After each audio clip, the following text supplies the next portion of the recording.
Sejam bem-vindos, camaradas, ao Giroflex Brasil, o programa semanal do Movimento Policiais Antifascismo, transmitido todas as terças-feiras a partir das 15h30, aqui no Portal Brasil. O tema do programa de hoje é a invenção do narcoterrorismo. O conceito foi criado ainda nos anos 80 em nosso continente, mais especificamente no Peru, em um contexto marcado por conflitos políticos que envolviam grupos guerrilheiros como Sendero Luminoso. A difusão do termo narcoterrorismo foi ainda ampliada no enfrentamento aos cartéis de Cali e Medellín, na Colômbia, durante os anos 90. E depois de hibernar por um longo período, volta com força total nos discursos da extrema-direita aqui no Brasil e no mundo, né? Da abdução do presidente da Venezuela, Nicolás Maduro, às operações policiais letais nas periferias do nosso país. Tudo é justificado pelo combate ao narcoterrorismo. Eu sou Orlando Zacconi, delegado de Polícia Civil, aposentado no Rio de Janeiro, um dos coordenadores nacionais do Movimento Policiais Antifascismo, e ao meu lado terei os camaradas policiais antifas, Veludo Neto, de São Paulo, e Fabrício Rosa, de Goiânia, também coordenadores nacionais do nosso movimento, para apresentarem e conduzirem o Giroflex, que está começando agora. Boa tarde, Fabrício. Boa tarde, Veludo. E aí, estão animados para o nosso programa de hoje? Vamos lá. Eu estou ouvindo o Fabrício falar, mas eu não estou ouvindo a voz dele ali. Então, enquanto ele ajeita o áudio, boa tarde, Zacconi, boa tarde, pessoal que está assistindo a gente aí. É um tema que está em alta. Os convidados de hoje aí que você vai falar daqui a pouco são estudiosos e pesquisam bastante do assunto. Um programa hoje vai ser muito bom, peço para o pessoal ficar aí. Deixa eu só fazer um agradecimento, Zacconi, nos nossos últimos programas, o pessoal que participou no chat online ali, os comentários. É isso aí, pessoal, agradecer. Deixem aí as mensagens, as formas de tema. E no tema de hoje aqui eu destaco, né, Zacconi, os riscos legais, diplomáticos, de soberania também, ao enquadrar facções como terroristas, né?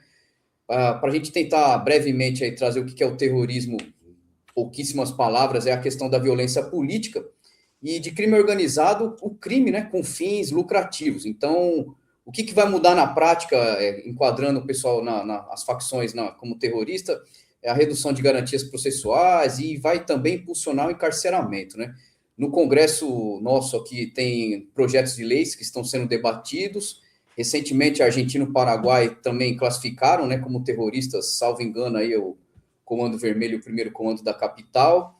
E deixar claro aqui para o pessoal que está assistindo que o movimento, que as nossas discussões, ninguém é contra que os traficantes eles devem ser processados, ter o processo legal, devem ser presos e condenados. Então, assim, é que a gente é contra de apurar e falar sobre o crime, né? Vamos lá, pessoal. Muito bom aí contar com vocês nessa... Consegue me ouvir já, não? Do programa e já ouvi, já começa falando, tá, então, Fabrício. Bora lá, vai lá. Olá, pessoal, boa noite. Vocês conseguem me ouvir? Ah, maravilha. Sim. Felicidade de estar aqui com vocês, meu camarada Orlando Zacconi, um dos fundadores do Movimento Policiais Antifascismo. Você que está aí do outro lado, saiba que o nosso movimento já completa 10 anos de existência e congrega policiais que lutam por uma outra segurança pública, uma segurança pública desmilitarizada, antirracista, comprometida com valores democráticos. E estou feliz demais de estar aqui com o Zacconi, com o Veludo, e peço que vocês fiquem até o fim, porque esse tema é fundamental para compreender os nossos tempos. Esse tema dialoga desde o PL antifacção, aprovado aqui no Brasil, às ações que o Trump, ações ilegais que o Trump faz no Mar do Caribe, atacando pescadores sob a justificativa de que seriam narcoterroristas.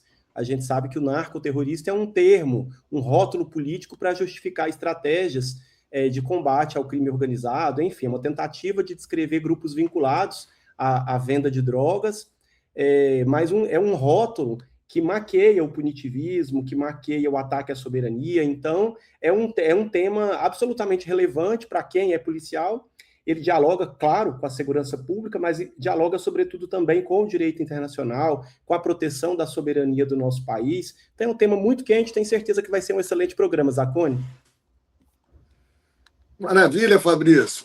Então, nosso programa de hoje traz 3 entrevistados que são destacados conhecedores do tema, né? Nós vamos conversar inicialmente com o Tiago Rodrigues, professor do Instituto de Estudos Estratégicos da Universidade Federal Fluminense, a UF, com a professora de Criminologia da Faculdade de Direito da UERJ, a socióloga Vera Malaguti, e fecharemos com o ativista Renato Cinco, também sociólogo e um dos grandes articuladores das Marchas da Maconha, vereador em 2 mandatos na cidade do Rio de Janeiro. Nosso programa de hoje vai puxar o S, né? Pois nós vamos ter aí 3 convidados ancorados na cidade, o purgatório da beleza e do caos, a capital do melhor e do pior do Brasil. Vamos começar, então, com o professor Tiago Rodrigues, que já está aqui na sala de espera, né? Eu queria muito apresentá-lo. Tiago, seja bem-vindo ao Giroflex Brasil, meu amigo. Olá, gente, como vão? Prazer estar aqui com vocês e com esse elenco de entrevistado, que é realmente muito bom. Bem-vindo, Tiago. Uma honra tê-lo aqui. Eu queria te dizer o seguinte, Tiago, eu queria apresentá-lo para o nosso público, né? Tiago é cientista político, professor do INEST da UF e coordenador do Grupo de Pesquisa Segurança e Democracia nas Américas. Doutor em Ciência Política pela PUC de São Paulo, integra o Secretariado de Formação e Propaganda do PCdoB, no Rio de Janeiro.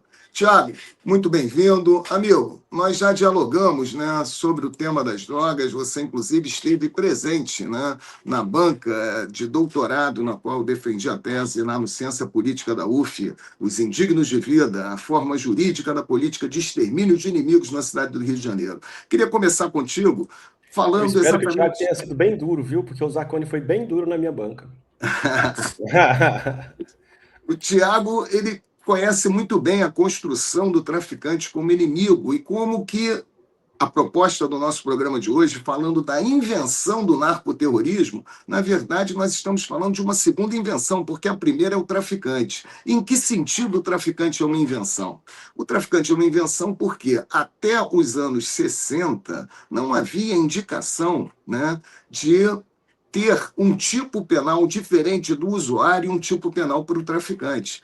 As leis penais e todas as convenções internacionais reprimiam as condutas de consumo de droga, de porte de drogas, né, dentro de um mesmo contexto. Mas a partir dos anos 60, e a Convenção de 1961 foi importante, se introduziu a teoria da diferenciação, onde os países membros passaram a ser cada vez mais obrigados, e foram em 88 completamente obrigados a fazer a distinção entre usuário e traficante na sua legislação. Como é que é feita essa invenção e essa construção do traficante como inimigo, principalmente no campo geopolítico, né, os Estados Unidos se declarando como país, né, usuário, e construindo de que toda a droga que era consumida nos Estados Unidos vinha de países traficantes, como o México, e depois na Colômbia, e a questão, né, do Oriente, né, com a heroína. Como é que isso tudo apareceu, surgiu no debate político e principalmente no debate geopolítico, né, Tiago Rodrigues, você que é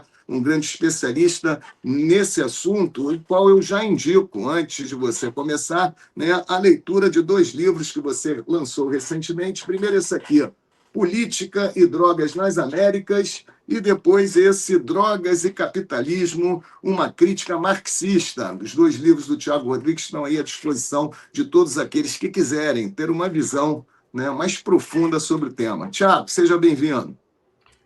Bom, Zacconi, olha, eu estou com esse tema, você mostrou esse livro Política e Drogas, ele é a 3ª edição do que foi originalmente a minha dissertação de mestrado, quer dizer, eu defendi essa dissertação em 2001, veja só, né? Eu estou com esse tema há muito tempo. É um tema que eu não largo, mas que também não me larga, né? Porque, infelizmente, ele está sempre atual, né? Quer dizer, a gente tem atualizações frequentes dessa construção discursiva do inimigo, em 2 níveis simultâneos, né? E esses níveis são simultâneos e eles se retroalimentam. Há uma retroalimentação, uma dialética, né? Um reforça o outro, que é o inimigo interno e o inimigo geopolítico. né? Então, essas duas coisas, elas não andam por separado. Essas duas coisas, elas nascem, elas crescem, elas se desenvolvem em conjunto, uma alimentando a outra. Então, quando hoje, agora, nesse momento, volta a ter, digamos, difusão e destaque a questão do narcoterrorismo, já nesse segundo governo Trump, nesse contexto, né, essa nova dimensão, na verdade, ela recupera elementos que tinham nas outras vezes em que apareceu essa dimensão narcoterrorismo, mas, como sempre, tem alguma coisa nova que é incluída, né? Essa coisa nova, agora, tem a ver com o quê? Tem a ver com um ambiente geopolítico em que os Estados Unidos estão em um momento crítico, digamos assim, do seu desenvolvimento enquanto potência imperial, né? Por quê? Porque, pela primeira vez, para valer, do ponto de vista, né, da sua economia política, os Estados Unidos têm um rival, que é a China. Ah, mas e a União Soviética durante a Guerra Fria? A União Soviética foi um grande desafio geopolítico e ideológico para os Estados Unidos, mas nunca foi um desafio econômico. Tá? A China, ela é um grande desafio econômico e potencialmente um grande desafio militar. O que ela não tem sido é um desafio ideológico, pelo menos por enquanto, que nem é muito o papo da China, mas essa é uma outra questão, né? Então, essa situação peculiar dos Estados Unidos em relação à América Latina se destaca porque a entrada da China nos últimos 20 anos na América Latina tem sido muito intensa. E essa entrada é, como os chineses costumam fazer, pela via das relações econômico-comerciais, né? Então, os chineses entram, jogam pesado, né, investindo, comprando e intervindo, digamos assim, do ponto de vista econômico na região. Os Estados Unidos têm um refluxo que também tem a ver com a crise do seu próprio capitalismo interno.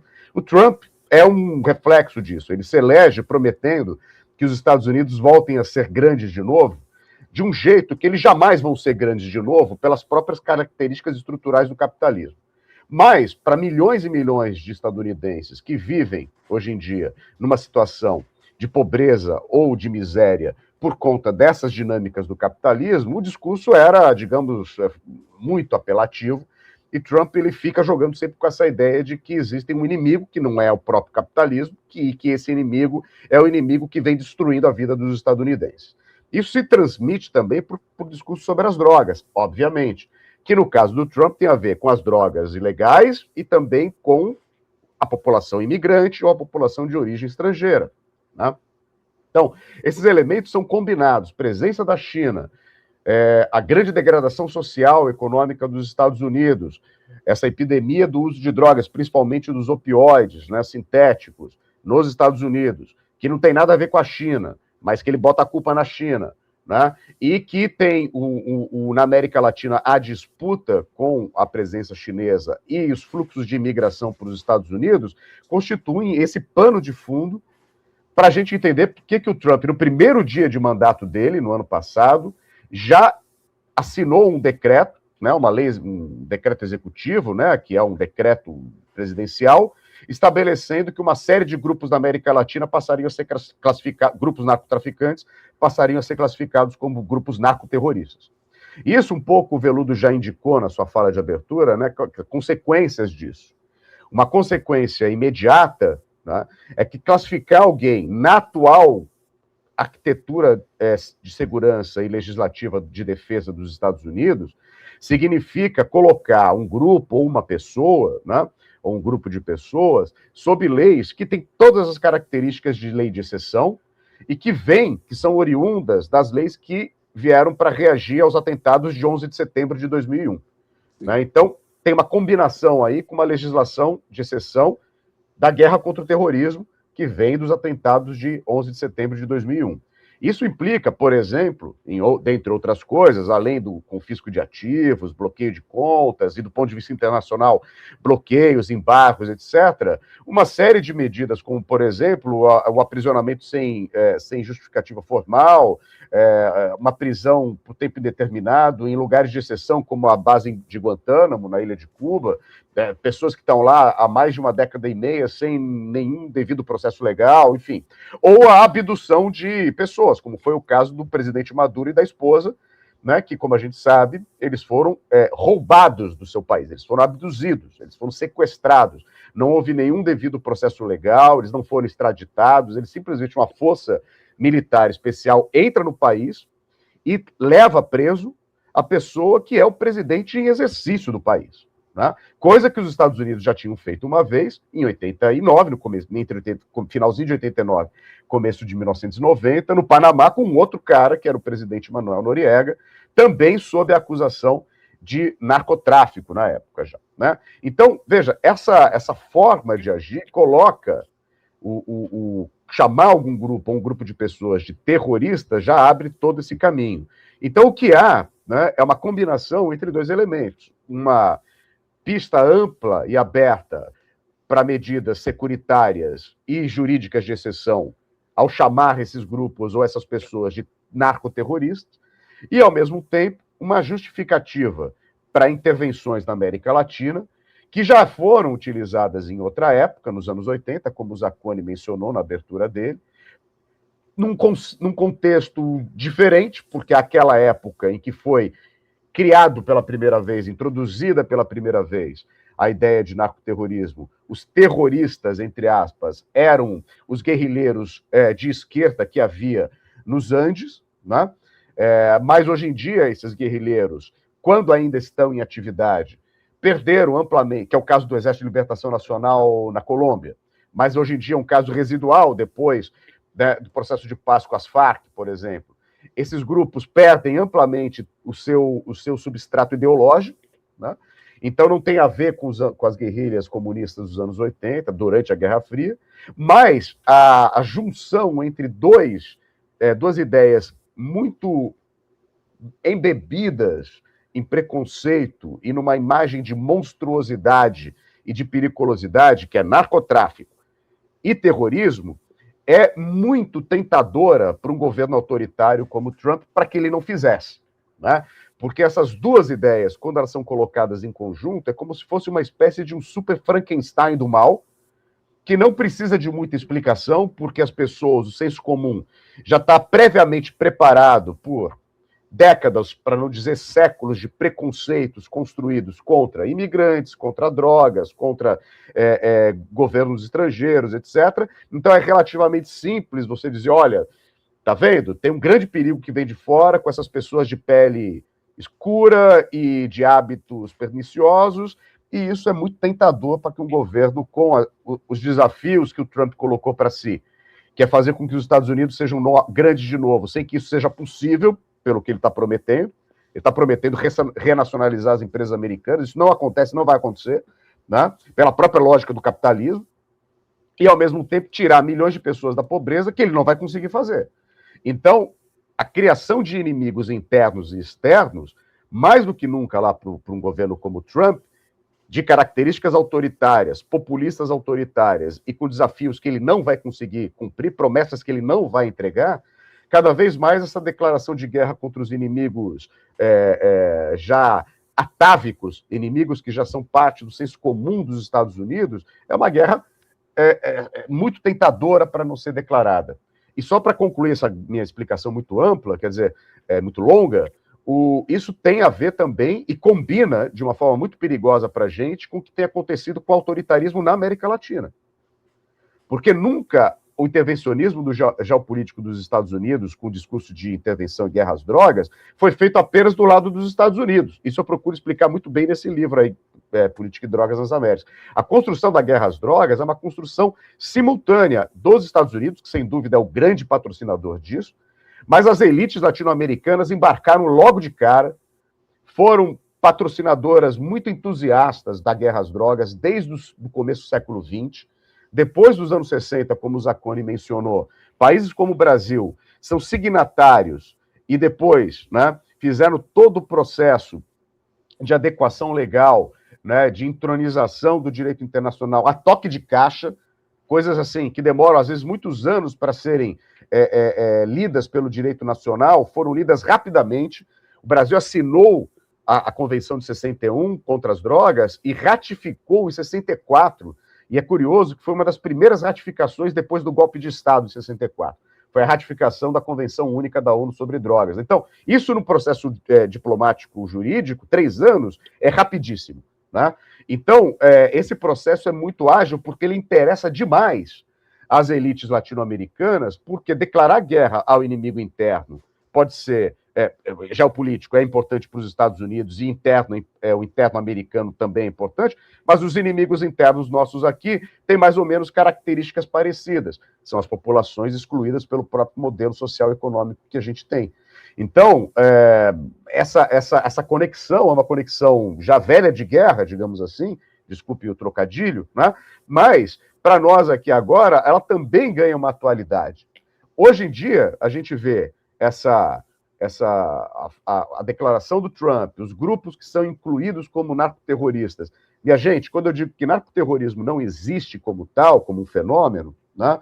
Porque terrorismo implica um grupo organizado com formas de ação específicas que incluem atentados, formas de pressão e de intimidação político-social, etc., mas são grupos que têm motivações ideológicas. Né? Os objetivos de grupos terroristas são político-ideológicos, mesmo quando eles têm também uma conotação religiosa extremista. Grupos como esses que estão sendo classificados como narcoterroristas pelo Trump e pelos países da região, pelo Paraguai, pela Argentina, mas agora, depois da assinatura do tal Escudo das Américas, em que o Trump regimentou todos os governos fantoche que ele tem na América Latina, né, isso significa que os países estão aderindo, né, ao modelo Bukele de, né, tratar os seus próprios narcotraficantes como terroristas. Isso tem a ver com o quê? Com um modelo, né, de implementação e continuidade de autoritarismo na América Latina, que se beneficia muitíssimo, né, da guerra contra o narcotráfico e da guerra contra o narcotráfico ter chegado a esse patamar, que é um patamar de narcoterrorismo. Esses grupos não têm nenhuma conotação político-ideológica, são grupos que são grandes empresas capitalistas ilegais que visam lucro. Né? Se elas têm relação com o Estado, elas têm relação com o Estado de corrupção, de penetração, etc. e tal, mas é só para viabilizar o seu negócio. Não é para criar um Estado com uma ideologia específica X ou Y. Né? Sim, até porque senão os caras estão, os executivos das fintechs que foram lá investigados lavando dinheiro desse narcotráfico, seriam considerados, então, financiadores do narcoterrorismo e estariam sujeitos, né, à mesma legislação de exceção que vocês citaram. Eu vou chamar, então, o Fabrício Rosa e Veludo Neto para fazer as suas intervenções iniciais aí nesse papo com o nosso querido Tiago Rodrigues. Ei, querido Tiago, a ideia de narcoterrorismo é difundida sobretudo por setores da extrema-direita, tanto nos Estados Unidos, quanto aqui no Brasil, quanto na Europa.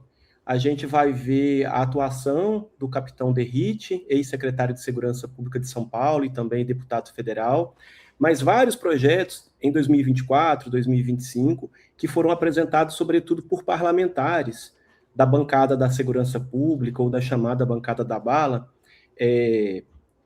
acerca desse tema. Inclusive em nível municipal, eu sou vereador aqui em Goiânia e a gente vê vereador querendo legislar sobre terrorismo em nível municipal. Coincidentemente, todos do PL, todos da extrema-direita. Então, eu gostaria que você comentasse um pouquinho sobre até que ponto esse conceito faz parte de uma agenda transnacional que busca endurecer políticas de segurança e também justificar maior militarização da vida, ampliação do acesso a armas pela população, mas na perspectiva de uma agenda Brasil-Estados Unidos, de uma agenda internacional, também na tentativa, talvez, de esconder os malfeitos da extrema-direita. A gente vê o Trump tentando esconder por tudo aquilo que cometeu no caso Epstein, a gente vê a baixa popularidade do Trump nesse momento. Então, eu gostaria de um comentário nesse sentido, especialmente apontando, dentro dos seus estudos, se existem think tanks e se existem atores, agências, atores das redes sociais, as big techs, outras agências de comunicação que operam para favorecer a construção do que tem se difundido pela extrema-direita enquanto narcoterrorismo. Não, eu acho que, Fabrício, a sua pergunta ela já traz todos os elementos importantes da resposta, porque, assim, de fato, há uma internacional autoritária, uma internacional de ultradireita, que tem muitos pontos em comum. O ponto da chamada segurança pública é um desses elementos.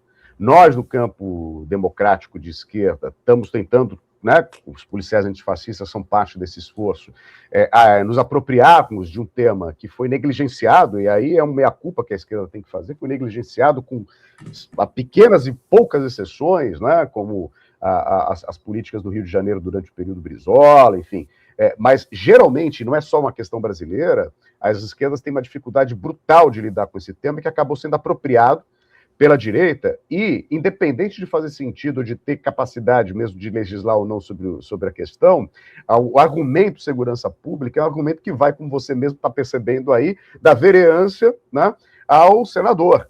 Né? E para a população, que é uma população que vive sob o bombardeio desse discurso de medo, e que, de fato, tem problemas, né, com relação à segurança, porque o combate ao crime organizado e a própria existência do crime organizado vulnerabilizam a população que já é mais vulnerável, né? Então, é claro que a população está amedrontada e não é uma invenção da direita que existe problema de segurança pública, existem problemas de segurança pública. Né? O que a direita tenta inventar são soluções que não solucionam, mas que, pelo menos, elas aparentam trazer propostas.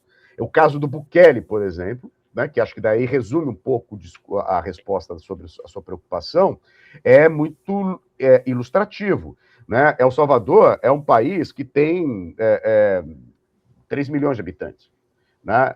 E 1,5%, quase 2% da população de El Salvador está presa. Isso no Brasil significaria o quê? Né? Faça um cálculo, né? Eu tenho feito cálculo, assim, né? O exercício desse cálculo. Né?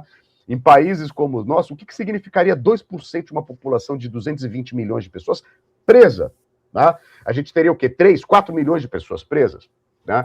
Mais de 4 milhões. Mais de 4 milhões de pessoas presas. Né? Então, essa fórmula, que obviamente não vai funcionar nem a largo prazo, nem em El Salvador, nem em lugar nenhum, ela pode não ser, a partir de um olhar crítico evidentemente funcional, mas ela é uma resposta que é dada pelo campo da direita. A pessoa que está com medo diz o seguinte: olha, eu tenho uma solução, tá? A solução vai ser construir 500 presídios e prender todo mundo lá.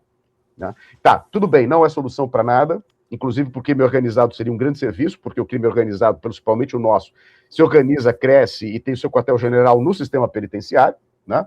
Mas faltam respostas, e a extrema-direita, ela dá soluções, pelo menos soluções que, supostamente, enfrentam o problema, elas têm uma cara de solução prática, porque elas reconhecem a demanda. A demanda é legítima das pessoas, né? A demanda por segurança é legítima, e a direita oferece soluções absolutamente faláceis, absolutamente demagógicas e irrealizáveis, mas tem uma cara de solução.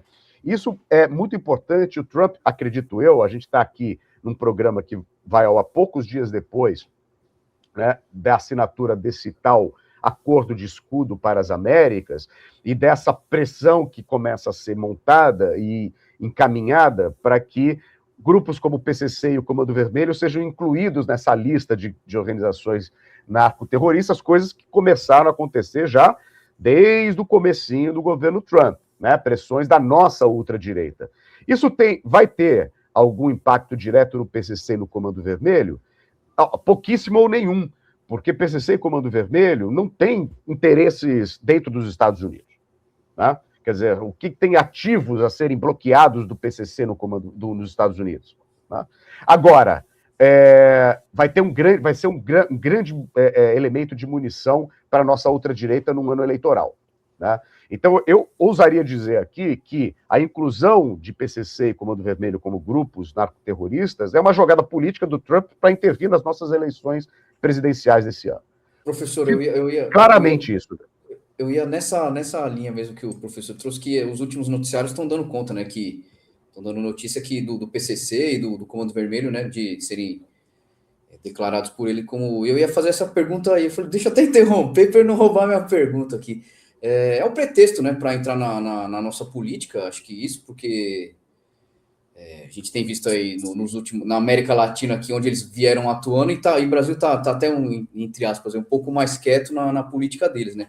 Então, acho que esse pretexto, eu esperaria, será que chegaria até a eleição, mas não, né? Acho que devem vir antes aí, né? Sabe que Veludo, o seguinte, você tem razão, mas olha só, quais os 3 países importantes que não assinaram esse tal escudo das Américas? México, Colômbia e Brasil. Né? Os 3 países importantes do campo centro-esquerda na América Latina hoje. Agora, acabamos de ter, a Colômbia passa por um processo eleitoral. Houve uma vitória substantiva, né, do campo da centro-esquerda, do Pacto Histórico, que ganhou a Câmara dos Deputados e o Senado. O candidato à presidência, nesse momento em que a gente está falando aqui, o Ivan Cepeda, é favorito para ganhar no primeiro turno, e ele é o candidato do Gustavo Petro. A Cláudia Sheinbaum tem enfrentado o Trump, e mesmo na tal da captura e assassinato do El Mencho, do cartel Jalisco Nueva Generación, ela disse, olha, quem agiu aqui teve ajuda da inteligência americana, troca de tal, não sei o que, de inteligência, mas foi uma ação militar do México. O Brasil não tem participado, né, dessas iniciativas e tem se negado. A diplomacia brasileira, até o momento, tem dado justamente esse argumento que eu acabei de dar aqui, de que esses grupos não são político-ideológicos, portanto, não cabe o rótulo terrorismo. E a diplomacia brasileira não usa o rótulo terrorismo para grupos armados ilegais ou não estrangeiros. Né? Então, o Brasil tem uma tradição diplomática, já que não é do Lula, é antiga, de não entrar no mérito de classificar grupos de outros países de terrorista, tem uma relação muito estranha e recente com a nossa própria lei antiterror, que vocês sabem que foi feita a toque de caixa e sob pressões imensas naquele período pré-golpista contra a Dilma, né? E 2 outros países que são os países-chave do narcotráfico no continente, que é Colômbia e México, governados por governos de centro-esquerda, que não estão embarcando no discurso do narcoterrorismo. Ora, a situação e o Brasil também tem eleições aqui, que são mais, no momento pelo menos, estão mais disputadas e mais incertas do que a da Colômbia. E a Sheinbaum já está no começo do mandato dela, em que ela ganhou, e não está nem um terço do mandato dela cumprido ainda. Então, sem dúvida, eu acho que é uma forma do governo Trump e do Marco Rubio, que é o seu secretário de Estado, que é um hispano-americano, né? Um latino dentro da comunidade cubana-americana, super reacionário, que tem uma política explícita, né, de reocupar espaços de poder na América Latina, de derrubar o regime cubano. Isso daí não é segredo para ninguém, está em qualquer página, qualquer conta de tweet, né?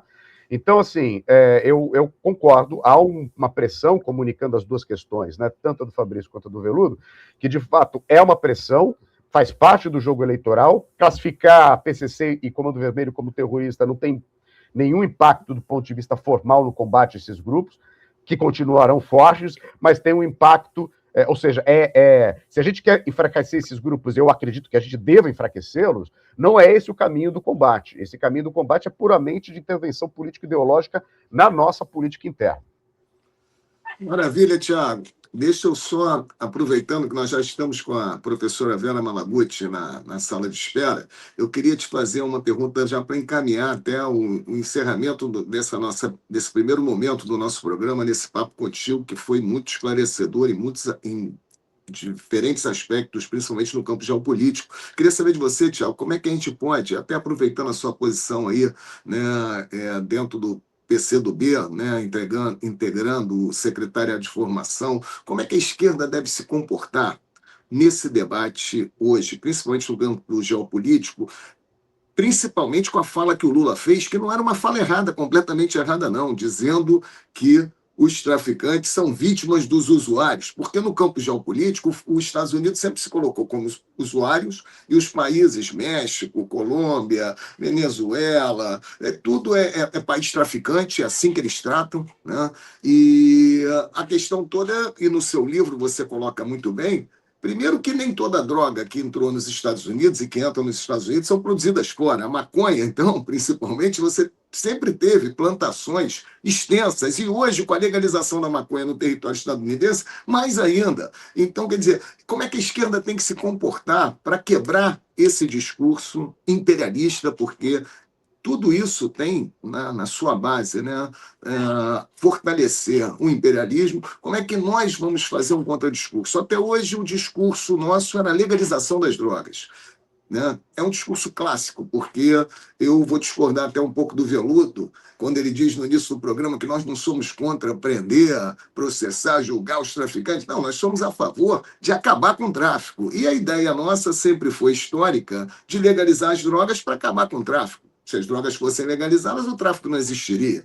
Mas Concordo. a questão hoje é que não é só o tráfico. Muitas outras economias entraram nessa disputa por esses grupos armados. Mas eles insistem em narcoterrorismo, narcotráfico, como se o negócio realizado por esses grupos armados, né, no território, né, dos países fosse somente relacionado não às economias. Quer dizer, eu acho que isso tem muito mais relação com o modelo capitalista, né, conforme você propõe, né, nos seus estudos, do que com outra coisa. Como é que a gente vai fazer um discurso anticapitalista na questão das drogas? Qual é o discurso hoje? É a pergunta de $1 milhão, desculpa, Tiago, mas como fazer um discurso anticapitalista nas questões das drogas hoje pela esquerda? Olha, no final desse meu livrinho, Drogas e Capitalismo, eu coloco várias sugestões bastante diretas e concretas de políticas, né, para enfrentar a questão da segurança pública e do proibicionismo, que é o regime de proibição das drogas. E se eu tiver que resumir rapidamente a pergunta de $1 milhão, né, nesse momento que a gente está, que é um momento bastante complicado de enfrentamento entre a ultradireita e o campo da esquerda, o campo democrático, né?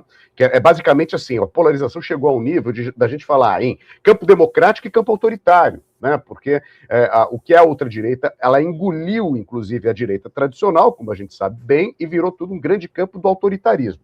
Então, eu acredito o seguinte, o campo democrático de esquerda, primeiro, não pode entrar no discurso de que não existe um problema de segurança pública e que o crime organizado não é um problema. Sim, é um problema. E ele precisa ser enfrentado. Pessoas, e principalmente as populações mais vulneráveis, que devem ser a nossa principal preocupação, são as mais atingidas. Por isso, a gente tem que entender que crime organizado tem expressão territorial, tem governança territorial, é um poder autoritário e que esculacha morador. Os direitos humanos e os direitos de cidadania de populações sob controle de grupos armados ilegais estão em risco o tempo inteiro. Então, grupo armado ilegal, grupo de narcotráfico, crime organizado, não é bacana. Tem que ser destruído. Agora, destruído, entrando, matando, indo embora, para todo mundo reocupar o lugar, ou fazendo prisões que prendem milhões de peixes pequenos, e os grandes líderes continuam liderando, e os maiores líderes ainda são das fintechs do sistema financeiro, aí não funciona. Então eu acho que o campo que a esquerda tem que fazer é o seguinte: primeiro, escutar as demandas de segurança pública da população, e depois encarar, de um ponto de vista soberano, a tarefa, a responsabilidade de enfrentar o crime organizado com eficiência. Ou seja, é para enfrentar para valer. E enfrentar para valer não é ficar prendendo e matando o rapaz negro de chinela havaiana e pistola na cintura, né? Então, eu acho que não é dizer, olha, a vítima, porque o discurso do Lula está certo, mas a ultradireita vai dizer, olha, está defendendo bandido, que é sempre a acusação que a gente recebe. Então, não é defender bandido, mas dizer o seguinte: rapaziada, quem é bandido de verdade? Quem é o grande bandido? É prender esse grande bandido. Eu sou abolicionista penal, Zacconi, mas eu sou abolicionista penal de pobre. Eu não sou abolicionista penal de dono de banco de investimento. Então, eu acho que é nesse sentido que a gente tem que trabalhar. Então você não precisa nem lutar. Você não precisa nem lutar pelo abolicionismo, porque esses banqueiros não vão presos, né? Só quem vai preso é pobre. Pois é. Tem que prender esses caras, né? Esses caras são os grandes chefes do crime organizado, né? Agora, a gente tem que investir nisso, como formadores de opinião, como educadores, né? Como pessoas que intervêm no debate público, tentar sempre fazer essa virada, mostrar como é que funciona, mas funciona ao contrário do que está sendo dito, né? Mas sem, acredito eu, sem abrir mão, né, da necessidade de dizer o seguinte: olha, gente, tem um problema, tá? E esse problema precisa ser enfrentado agora. A esquerda tem que abandonar o discurso de que o problema de segurança pública é um problema estrutural, de fato é, e que vai ser resolvido só quando os problemas estruturais forem resolvidos, porque senão a gente não vai chegar lá, tá certo? Não é só quando não houver mais desigualdade social que não vai ter crime. A gente precisa de um discurso que seja de intervenção imediata, porque a ultradireita é falaciosa, mas ela faz discurso de intervenção imediata. Maravilha, Tiago. Muito obrigado pela sua participação aqui no Giroflex Brasil. Espero que a gente possa ter outros momentos de diálogo com você, que é uma pessoa Sem muito dúvida. importante na construção crítica, né? E eu deixo aí os nossos agradecimentos para a gente seguir aí com os demais entrevistados. Obrigado, Tiago. Zacone, Até a Tiago, volta. obrigado. Deixa suas Zacone, redes sociais aí para a galera seguir é isso. você. Quem quiser comprar o livro, onde encontra aí, dá essa. Isso. Tá, eu vou pedir assim para vocês, depois, se for possível, deixar nos comentários, na descrição do programa, né? Que tem sim, é tudo, tem disponibilidade online, tem várias formas de conseguir me seguir nas redes sociais. Eu também tenho uma coluna na revista Carta Capital, em que eu escrevo sobre esses temas. Então, depois eu peço a gentileza de que vocês divulguem essas minhas referências eletrônicas aí para o pessoal que tiver interesse puder seguir o que eu tenho produzido. Beleza, Obrigado, Tiago. Tiago. Obrigado, Grande amigo. abraço. É isso, fogo no parquinho. E agora vamos seguir o nosso programa com esse tema, né, provocativo, a invenção do narcoterrorismo, chamando, né, a nossa segunda entrevistada, professora doutora Vera Malaguti Batista, minha querida e eterna orientadora no mestrado, no doutorado, né? Vera, poxa, seja bem-vinda ao Giroflex Brasil. Muito obrigado por ter aceito o nosso convite. Muita saudade, há tanto tempo que a gente não se encontra, né? E eu queria te apresentar aí o Fabrício, acho que você já conhece o Fabrício Rosa, mas o Veludo Neto, nosso coordenador do Movimento Policiais Antifascismo em São Paulo. Seja bem-vinda, Verinha. Bem-vinda, Obrigada. Vera. Seja bem-vinda.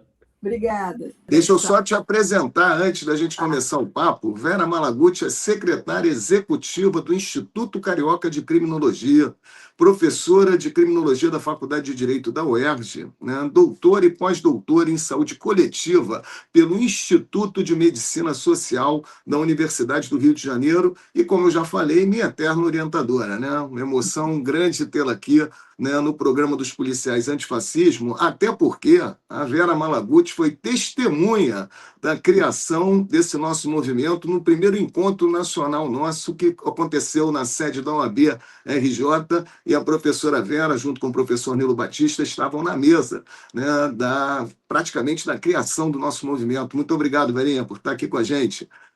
Boa tarde a todos. É uma alegria muito grande. Quero agradecer especialmente o companheiro querido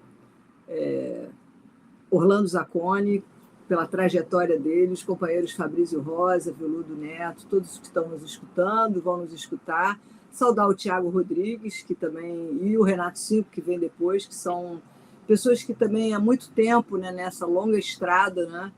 Talvez eu seja a mais sênior de todas, né? A mais cansada desse assunto, né? Mas agradeço muito o convite e saúdo sempre os policiais antifascistas. É uma resistência muito importante no Brasil. Muito obrigada pelo convite. Vera, vamos começar esquentando o programa seguinte. É possível fazer enfrentamento, né, a grupos armados que dominam o mercado das drogas ilícitas ou qualquer outro mercado de economia informal sem fazer enfrentamento ao capitalismo? Não, não. Eu acho que o enfrentamento ao capitalismo é a luta principal de todas. O capitalismo é ruína, é isso aí, é um mundo em ruínas, como diria o Marildo Menegatti, um grande filósofo que eu sigo, acompanho e admiro muito. Mas eu acho que são lutas intrínsecas, né? E aí, depois, no decorrer da conversa, eu vou qualificando mais essa coisa do enfrentamento dos grupos armados e tal. Exatamente, mas eu fiz essa primeira pergunta pensando nisso. Às vezes a esquerda se coloca, e nós estamos nesse debate político já há algum tempo, né, como sendo capaz de dar soluções para questões da segurança pública, né, e esse domínio territorial armado por grupos que dominam a economia local. Isso é uma realidade que atinge, inclusive, a população, mas é possível dar uma resposta objetiva dentro desse campo da segurança pública, sem entrar na discussão, no debate da mudança do modelo econômico. Eu acho que esse é um grande dilema, porque na disputa eleitoral, quando a gente vai para a disputa eleitoral, não dá para ficar falando, né, de um programa de transformação de modelo econômico, porque as pessoas pessoas querem uma resposta mais imediata para os problemas imediatos que elas estão vivendo. E a gente está cooptado por essa disputa eleitoral e a esquerda se esvaziou enquanto um projeto de transformação social efetiva que passa, obviamente, pela mudança desse modelo econômico. É sobre isso, Vera. Como dar uma resposta no campo da segurança pública que não seja o tiro, porrada e bomba, que não seja o encarceramento? De que forma nós vamos enfrentar esse problema, principalmente com o avanço da extrema-direita? Pois é, eu acho que, de uma certa forma, virou... quando a gente trabalha com as mesmas categorias da direita, crime organizado, narcotráfico... Quer dizer, graças a Deus, a esquerda não incorporou o narcoterrorismo, né? Está até uma luta aí. O nosso grande ministro das Relações Exteriores está aí nessa luta para trabalhar essa questão na visita do Trump, porque na medida que você incorpora já, né? Vamos dizer que seria a última fase desse processo que vem desde os anos 70, desde que a guerra contra as drogas, né, foi instalado, enquanto a gente ainda não entrou na fase do narcoterrorismo, embora, né, a extrema-direita já está usando isso aqui no estado do Rio de Janeiro. Esse é o discurso oficial da polícia e do governador e do governo policizado. Mas, ao mesmo tempo, também, Orlando, eu acho que se a esquerda não aproveitar os momentos eleitorais para dar um passo à frente na discussão, quando a gente acaba usando as mesmas categorias, eu acho que a gente acaba não contribuindo. E o que tem acontecido historicamente na redemocratização do Brasil é isso. A esquerda incorporou o discurso da segurança pública, o discurso do combate ao crime organizado, o discurso ao narcotráfico, né? Quando isso está sendo desconstruído por intelectuais como, e aí eu vou aqui de novo citar Rosa Del Olmo, né, que foi a grande vanguardista latino-americana que abriu os nossos olhos, né? Quando eu li o livro dela, A Face Oculta das Drogas, há mais de 30 anos atrás, eu, né, entendi o que ela estava falando de uma perspectiva latino-americana, um olhar latino-americano do continente que é produtor de maconha e de coca, que não são narcóticos. Então, começa aí a questão do narcotráfico. Então, tem um problema semântico aí, que é quase uma ignorância que ficou. Todo mundo fala narcotráfico e já é e tal. Então, eu acho que os momentos eleitorais também são momentos da gente avançar nisso, né? Porque eu vejo, de uma certa forma, a posição que eu sustento, que o ICC sustenta, que o Instituto Carioca de Criminologia sustenta, como é que se falava antigamente, agora nem tem mais Ibope. Eu tenho consciência total de que é traço no Ibope, no discurso eleitoral. Por outro lado, eu acho que arregar nisso, dizer, então tá bom, é impossível não ter um confronto, então vamos lá, vamos de narcotráfico mesmo, vamos de crime organizado mesmo e tal. Então, eu acho que são momentos que a gente... então, nós somos traço do Ibope, ao mesmo tempo. Então, eu vejo assim, talvez as nossas ideias nunca tenham sido tão derrotadas como agora, já que a gente está vendo como essa questão também ela é fundante do discurso do capitalismo contemporâneo. Né? Não estou dizendo de forma nenhuma que você vai fazer aquela coisa messiânica de dizer, quando vier a revolução messiânica, acabar a desigualdade, aí nós vamos resolver os problemas, não só esses, mas de saneamento, de educação, de todos os problemas que a gente tem. Mas, por outro lado, então, ao mesmo tempo que a gente tem essa derrota, não é por falta de argumento, nem por falta de produção, que as pessoas dizem, esse discurso é um discurso acadêmico, que está dentro da universidade. Não, esse discurso é um discurso que está por aí, que é proibido, e que, de uma certa forma, a esquerda não tem ela estuda economia, você tem educadores, mas no campo da, entre aspas, segurança pública, a esquerda é muito mal informada, né? E quando ela é informada, ela vai ali se adaptando ao discurso eleitoral. Então, a gente perde oportunidades, e nesse ponto, eu aqui como uma velha brisolista, estou vendo aí a placa de rua atrás do Zacconi, eu acho que o Brizola ele talvez tenha perdido, né, o papel político que ele tinha por uma derrota do capitalismo contemporâneo, porque, vamos dizer, aquele fio da história é a única coisa que não poderia acontecer num Brasil soberano contemporâneo, mas ele sempre aproveitava as oportunidades para esclarecer. Se a gente abrir mão, né? Eu não concordo com o conceito de crime organizado. Né? Crime organizado é o quê? Indústria farmacoquímica, capital, mercado financeiro, é o PCC. Tem um velho artigo do Zaffaroni, que acho que também já tem 30 anos, que dizia crime organizado, uma categorização frustrada. Mas aí a gente vai caminhando. Quando a gente tem, quer ver, o intelectual, para a gente trabalhar o, entre aspas, crime organizado, a presença dessa força nas áreas pobres, né?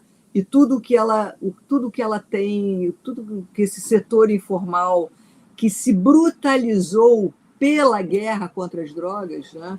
Eu me lembro de uma expressão que o Nilo usava, que antes dos anos 70 você tinha a boca de fumo risonha e franca, que era a boca de fumo ali, que não era armada e tal, e a gente vem acompanhando, né? Como desde que os Estados Unidos, e a Rosa Del Olmo é a primeira a, vamos dizer, a mostrar o caráter geopolítico daquele discurso, como aquilo implicava na saída do ciclo de ditaduras militares, vamos dizer, num movimento, vamos usar a velha palavra que você já usou, do imperialismo, no sentido de focar na questão da segurança pública menos do que na segurança nacional. Hoje isso está tudo acoplado, né? Segurança nacional, segurança pública, está tudo guerra contra as drogas, a guerra contra o terror, está tudo... Né? E o Trump, a extrema-direita, é a encarnação disso.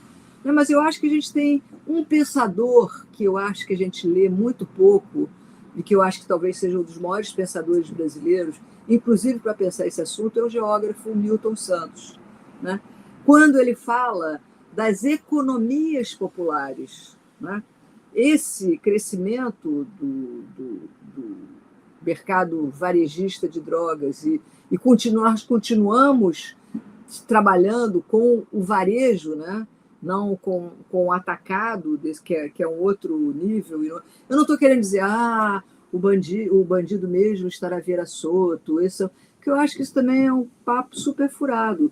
É uma dinâmica de economias populares, né, e que foram estratégias de sobrevivência durante as décadas perdidas do neoliberalismo, e isso foi na medida que a guerra foi se aprofundando e que nós fomos incorporando as guerras, inclusive os governos estaduais de esquerda, não só no Rio de Janeiro, mas pelo Brasil afora. Eu não vou citar porque são companheiros de luta em outras lutas, mas que têm um equívoco muito grande. Então, o que a gente vê é que quando você não trabalha isso como economias populares, como grupos, né?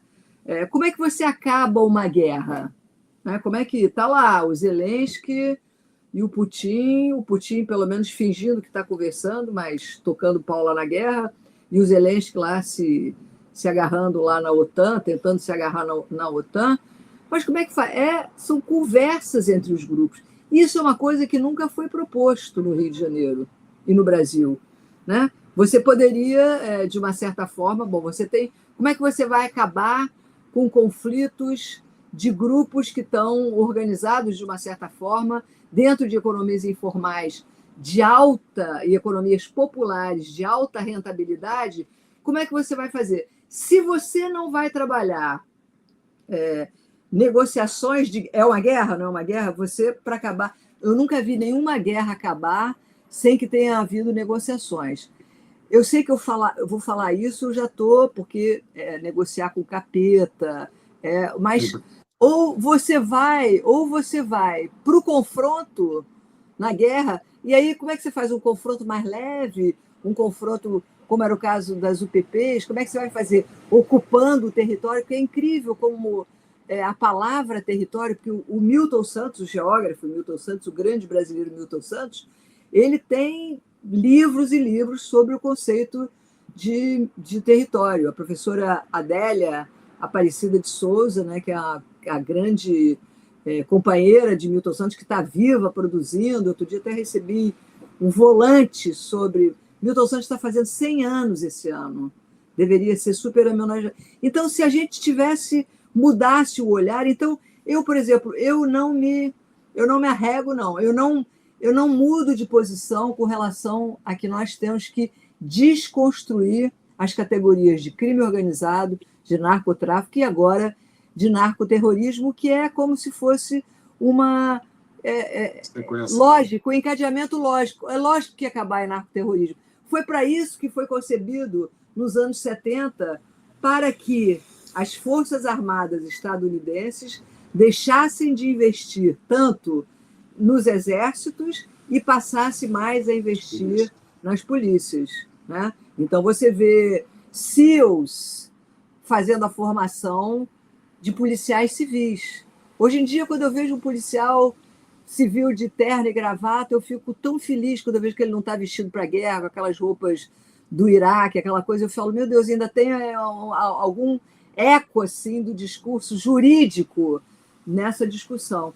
Então, eu acho que alguém, né, que seja os velhos brizolistas, né, que vão manter as bandeirinhas lá, dizendo, não estou falando partidárias, né, eu não estou ligado ao PDT no momento, desde que o Brizola morreu, né, não no sentido de política partidária, de política eleitoral, mas no sentido de não deixar de trazer para a conversa que existe uma outra maneira de lidar com tudo isso fora dessa prática imperialista que está no mundo todo, né? Que está a partir da dominação não só hegemônica, mas hegemônica discursiva também. Maravilha, Vera. Deixa eu chamar aqui o Fabrício Rosa, né, e o Veludo Neto para ver se eles querem fazer alguma intervenção, uma pergunta, algum comentário no diálogo com você. Só um instantinho, vamos lá. Vamos lá, Vera. Eu quero dizer que estou ao seu lado nessa luta por uma dignidade política mínima, pela defesa de um núcleo central daquilo que nós não podemos abrir mão. Mesmo estando de frente a tempos históricos que nos pedem um certo pragmatismo eleitoral e uma necessidade, traduzindo na prática, uma necessidade de reeleger o presidente Lula frente a outro projeto político que está em vista, eu acho que nós não temos o direito de não falarmos publicamente em todas as possibilidades sobre desmilitarização da polícia, sobre abrir os olhos da população acerca da guerra às drogas, sobre enfrentamento à violência estatal, sobre o combate à violência policial. E aqui eu coloco nesse bojo a necessidade sobre falar de legítima defesa justa, sobre a construção do que seria uma legítima defesa. Os pilares os princípios que estão dentro dessa discussão, o meu direito à autopreservação do meu corpo, o direito à nossa autopreservação frente a um limite, frente a um uso moderado da força, frente a um uso legítimo, ético, justo da força, e que a força só poderia, em tese, ser utilizada frente a uma ameaça real ao meu corpo ou ao corpo policial, que seja. E eu trago essa questão para que a gente possa fazer uma discussão sobre o que vem acontecendo no Caribe, com os ataques criminosos do governo Trump a barquinhos, que às vezes são barcos que estão carregando drogas, mas muitas vezes são barcos de pescadores. Mas o que está em jogo ali é o ataque não comedido e sem proporção e sem uso de investigações prévias a pessoas que estão sem proteção. Então, me parece que está em jogo o núcleo do que nós podemos chamar de legítima defesa, ou do núcleo do uso da força com ética.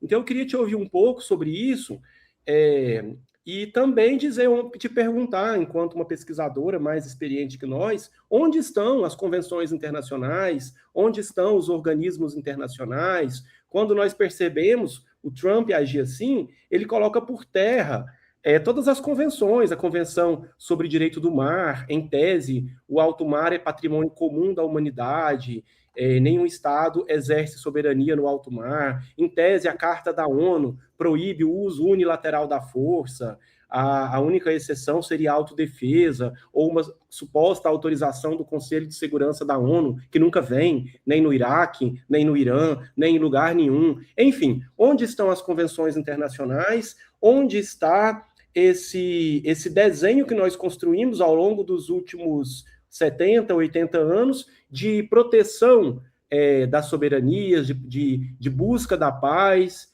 Onde está essa galera toda, Vera? Está sumida, Fabrício. Eu acho que a sua pergunta não deixa de ser, na verdade, você está... É uma questão, a tua pergunta. Você mesmo respondeu, quer dizer, não, eu concordo completamente com você. Onde estão essas... Como é que a gente foi perdendo tudo isso, né? E como é que a grande máxima do grande jurista nazista, que era o Carl Schmitt, que era direito é força, né? Eu acho que o Trump encarna isso de uma forma, né? Então, a gente denominar, né, classificar o PCC e o CV como terroristas significa que nós podemos estar vulneráveis a uma ação antiterrorista, né? E eles estão no arrepio de todas as leis internacionais. E, por exemplo, eu acho, né, que... O que aconteceu ao longo desses anos também que eu venho acompanhando isso, né, vendo isso já cansada, né? Como é que é? Teresa Batista cansada de guerra, né? já cansada de só ver esses discursos se aprofundando, se tornando políticas, as pessoas incorporando isso, né? Mas, ali nos anos 90, o Carlos Magno Nazaré Cerqueira já estava pensando nessas questões. Não é coincidência que ele tenha sido assassinado, né? Eu me lembro que tinha, nos anos 70, tinha muita gente que se suicidava no auge da ditadura e que tinha um conceito que era o conceito de assassinato cultural, né? Esse é um crime que nunca foi esclarecido, o crime do Cerqueira, mas o Cerqueira estava exatamente ali já, né? Tem um texto dele que eu acho que é muito importante de todo mundo ler, que se chama A Remilitarização da Segurança Pública, né? Porque eu acho que a história nos ajuda, não é querer voltar para os anos 70, para os anos 80, mas se a gente não estudar a história, a gente não vai entender, a gente vai ser jogado aqui. Então, eu acho, por exemplo, que eu sou uma grande admiradora do Obrador, presidente do México, e da atual presidente do México. Mas acho que ela sucumbiu nessa operação, onde ele morreu no helicóptero, igual os traficantes que são mortos aqui morrem na ambulância, ainda chegou morto ao hospital, né? Então, e que produziu no México, nós todos temos certeza de que nada nessa questão da violência no México foi respondida com essa ação. É uma ação um pouco em resposta aos Estados Unidos. Olha, deixa que a gente aqui...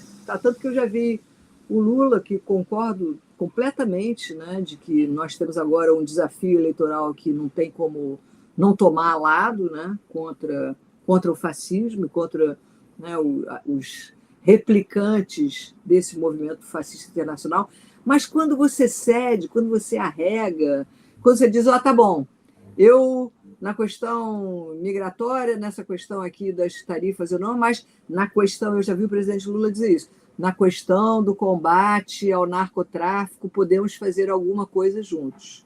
Não, não podemos. Quando nós fazemos, e foi que eu acho que aquela operação dela foi uma operação desastrosa. Não basta dizer que os americanos só trabalharam na inteligência, nós não temos que trabalhar com inteligência americana. Eu acho que ela cedeu e foi pior. Então, eu estou falando mais de uma coisa mais política do que o assunto em si, que o Tiago deu um show, é um grande pensador, vocês também são mais pensadores. E do ponto de vista da polícia, ninguém melhor do que vocês, né? Isso que você está falando da legítima defesa, né, que o policial tem direito. É só a gente ver assim, como o índice de suicídios dos policiais, o índice de adoecimento dos policiais e o enorme... Eu sempre sonho com um mestrando ou doutorando que estude o aumento exponencial dos corpos de segurança pública no Brasil. Se você contar policial militar, policial civil, bombeiros, né, que também estão armados e têm também formação militar, segurança privada, milícias, tudo, nós vamos ver que nós temos um contingente dentro da população economicamente ativa brasileira muito grande, e que é uma parte da população, e aí vocês sabem isso muito melhor do que eu, completamente brutalizada e completamente incorporada a um discurso que, inclusive, agora está se misturando com um discurso religioso, né, que é também um perigo maior ainda dentro dessa... Então, eu acho que retomar algumas dessas discussões, o Carlos Magno Nazaré Cerqueira, na remilitarização da segurança pública, ele escreveu isso nos anos 90. A abertura democrática tinha sido há menos de 10 anos de quando ele escreveu esse texto, né? E ele estava vendo ali, ele que tinha lutado na redemocratização, por uma democratização da polícia, por uma polícia que trabalhasse mais, inclusive a questão agora esqueci o termo, da legítima defesa do policial, do uso legítimo da força. Ele tem um livrinho disso dentro daquela coleção Polícia Amanhã, que já virou uma coleção histórica, e aí a gente tem que situar historicamente naquele momento e ver o que aconteceu de lá para cá também com as nossas polícias. Então, eu só tenho que concordar com você, Fabrício. Eu acho que essas questões estão aí nos enfrentando, inclusive a vida dos policiais, porque quem acha que um policial vai participar de uma operação de confronto numa favela, como a última Bárbara, né, que matou mais de 100 pessoas no Alemão, e depois ele vai voltar para casa, vai jantar com a família, domingo ele vai orar na igreja e a vida continua, não é assim, é um destroçamento humano geral, né? Então, eu acho que lutar para sair disso e não vai entrar de novo na discussão eleitoral. E o que acontece? A direita, nesse discurso, é muito melhor que a gente. Primeiro, ela é mais verdadeira, mais sincera, ela acredita nisso mesmo. A gente acredita mesmo. E se a gente incorpora as mesmas coisas, também, de uma certa forma, é uma derrota certa. Espero que não, mas...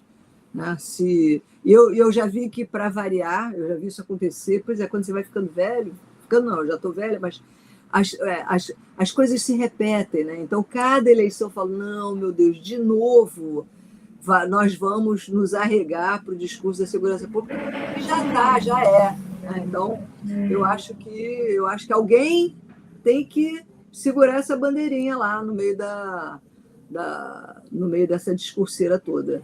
Vera, acho que eu vou tentar ser rápido, porque o Zacconi já tá. Vou deixar a última pergunta para ele. Primeiro, uma honra estar aqui com a senhora. Uma pergunta não tão simples, talvez, para a resposta. A pergunta é curta, a resposta eu não sei.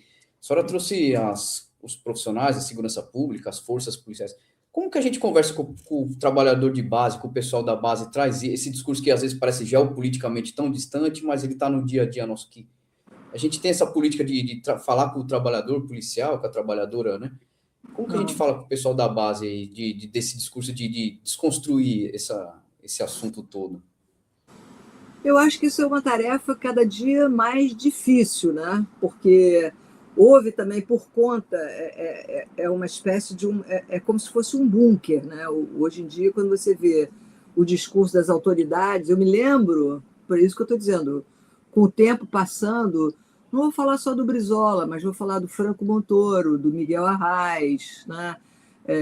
No Ceará, né? Que é um estado que também teve um avanço muito grande em relação a isso. Então, esse retrocesso que a gente tem, eu acho que é a tarefa dos policiais antifascistas, né? Nós estamos sempre à disposição para trazer esse discurso, que é um discurso histórico, para que ele não se perca. Eu me lembro que o Brizola usava uma expressão que era o fio da história, quando ele dizia que o PDT dos anos 80, dos anos 90, era o fio da história com o Brasil diante do golpe militar, trazendo, não deixando que houvesse um vazio. E que, no final, de uma certa maneira, isso aconteceu. é como se não tivesse nada, é uma terra arrasada. Apareceu uma outra esquerda moderna, ligada à esquerda europeia, politicamente correta e tal, com um discurso high-tech também de segurança e tal, mas eu acho que a base, né, e eu acho também que o policial talvez seja aquele que compreenda muito melhor o que a gente está falando do que o distinto público em geral, porque ele vive ali, né? E a vida dele, essa vida em guerra, essa vida em luta, essa vida tensa, essa vida tão sangrenta que se tornou o cotidiano da vida policial, graças a essas políticas contemporâneas, eu acho que como ele é o mais sofredor disso tudo, junto com a população pobre das favelas e das periferias, talvez eu me lembro disso em sala de aula. Eu me lembro de dar aula para o Zacconi, na Cândido Mendes, naquele mestrado histórico que a gente fez, e como, de uma certa forma, os policiais eram os que melhor compreendiam aquilo, porque ele está lá na ponta. Ele não tem como negar a realidade da favela. Eu não me lembro, não sei se foi você, Zacconi, que de um policial que contou para você, numa operação, ele dizia, meu Deus, se eu morasse aqui, será que seria diferente? Foi. Então, eu acho que, de uma certa forma, paradoxalmente, né, a polícia ela talvez esteja mais aberta do que o telespectador do Jornal da Record, ou do Jornal Nacional, ou do Jornal da Band, ou dessas redes sociais que são completamente dominadas pelo discurso da extrema-direita. Não sei se isso, Vera. Poxa, Vera Malaguti, muito obrigado pela sua participação aqui no Giroflex Brasil. Espero que tenhamos outros momentos, né, juntos, debatendo, né, temas importantes e relevantes da segurança pública dentro do viés da esquerda, né? O nosso último congresso do Movimento Policiais Antifascismo, o tema foi por uma segurança pública à esquerda. Esse marco nós estamos tentando, enquanto movimento de policiais do campo progressista da esquerda, construir, e não queremos ter o monopólio desse debate, muito pelo contrário, acreditamos que a nossa formação e a nossa contribuição vem muito desse diálogo, inclusive com a academia, e você é uma grande referência, principalmente para mim, né, que tive, né, no meu mestrado, meu doutorado, né, com a sua orientação e com a orientação. Muito obrigado por estar sempre próximo ao nosso movimento, espero vê-lo em breve, Verinha. Eu que agradeço, gente. Obrigado, Vera, fica bem. Tchau. Logo a gente vai te visitar por aí. Por favor. Tchau. Vamos lá. Um abraço. Outro. Veludo, vamos ter que chamar a vinheta, porque o Renato Cinco, nosso terceiro convidado, estava na sala de espera, mas saiu. Então, chama a vinheta para a gente procurar o Renato Cinco para continuarmos o nosso programa e encerrarmos com chave de ouro.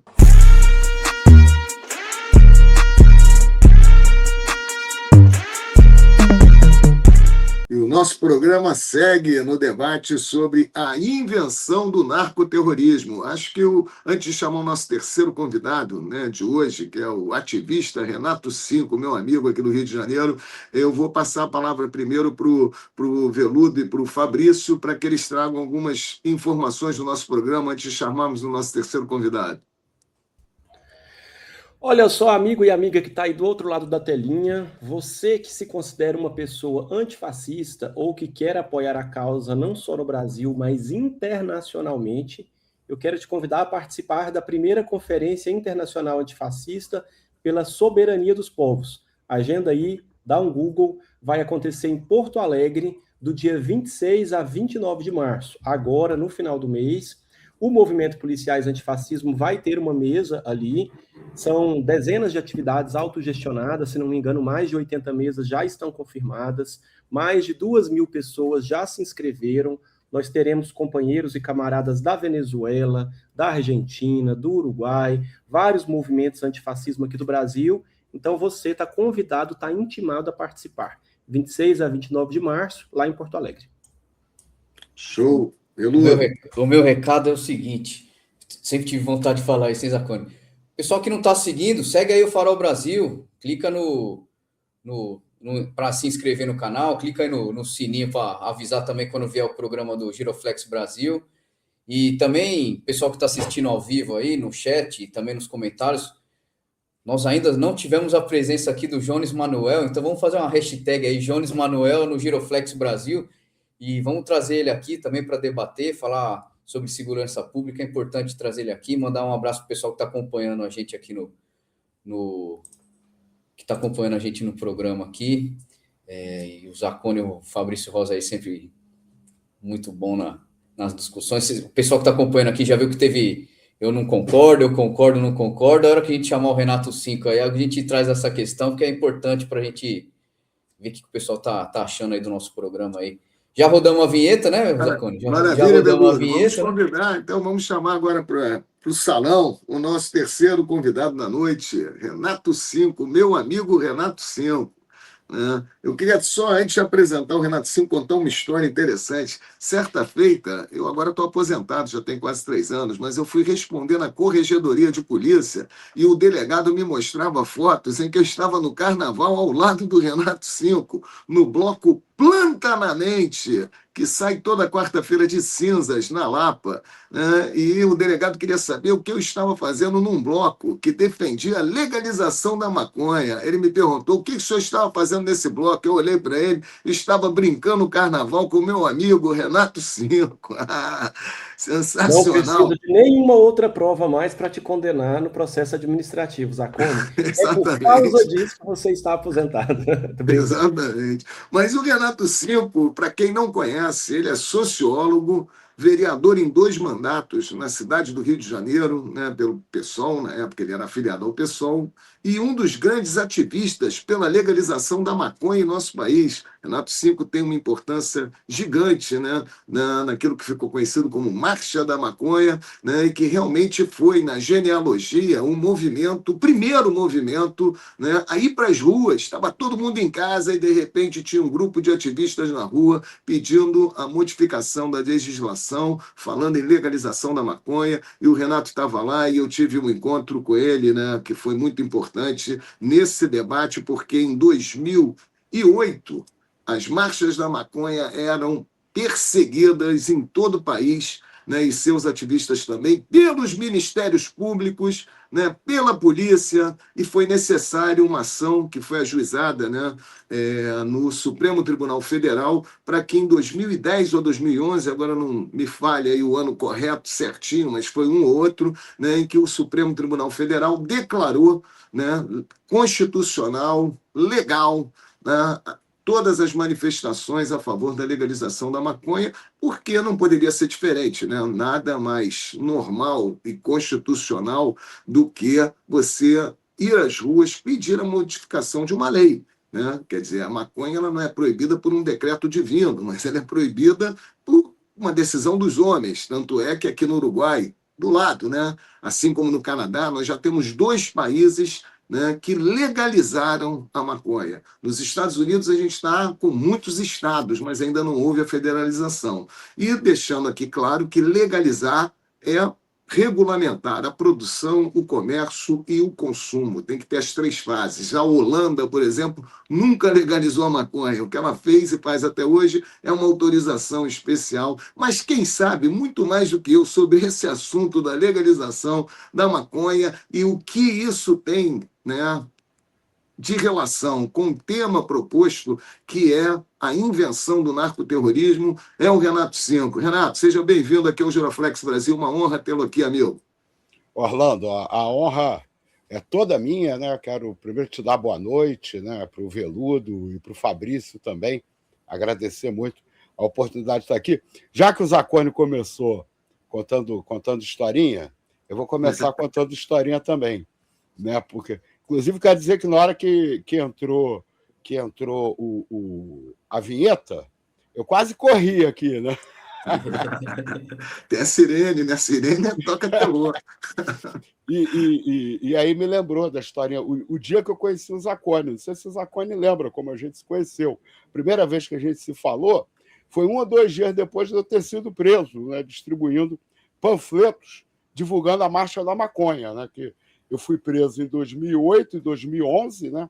Outros militantes no Rio e outros estados foram presos em outros momentos. E aí eu estava atravessando o túnel, né? Eu estava saindo de Santa Bárbara, eu acho que num táxi, e tocou o telefone, eu atendi. Aí, né, do outro lado da linha, né, ele se apresenta, né, aqui é o delegado Orlando Zacconi, né, e eu, pronto, fudeu, né? Vai ligar para dizer para eu ir lá para a delegacia. Aí ele falou, não, estou te ligando porque eu escrevi aqui um manifesto contra a prisão de vocês, né, defendendo a realização, a legalidade da Marcha da Maconha. E aí começou essa história. Agora, o Orlando encheu minha bola, mas eu só quero dizer o seguinte, eu acho que o mérito não é meu, né? Eu acho que o mérito é coletivo, né? De uma série de pessoas da minha geração, estou com 51, vou fazer 52 agora, né? que inclusive, né? A gente, logo no início do movimento, a gente teve a oportunidade de fazer um curso de formação lá no Instituto Carioca de Criminologia, né, com a professora Vera, que acabou de falar aqui com vocês, com o professor Anilo, né? Acho que Alexandre Dumas também participou desse curso. E eu acho que o grande mérito, e às vezes a Marcha da Maconha é muito injustiçada, porque muita gente que não conhece ou nunca foi na marcha, ou de má vontade, fica dizendo que a marcha é a marcha dos playboys, que querem legalizar a maconha para fumar maconha. Mas quem primeiro levou para a rua o debate da proibição como estratégia de criminalização da pobreza foi a Marcha da Maconha. Se vocês recuperarem os slogans anuais da Marcha da Maconha, a grande maioria deles denuncia, né, a violência contra, né, as comunidades pobres do Brasil e do mundo, né, provocado por essa política de guerra às drogas, né? E nas minhas campanhas eleitorais, né, o slogan de todas as minhas campanhas eleitorais sempre foi basta de guerra aos pobres, legalização já, né? Porque a gente sempre trabalhou com a ideia de que não existe uma guerra às drogas, o que existe é uma guerra aos pobres, né, disfarçada de guerra às drogas, né?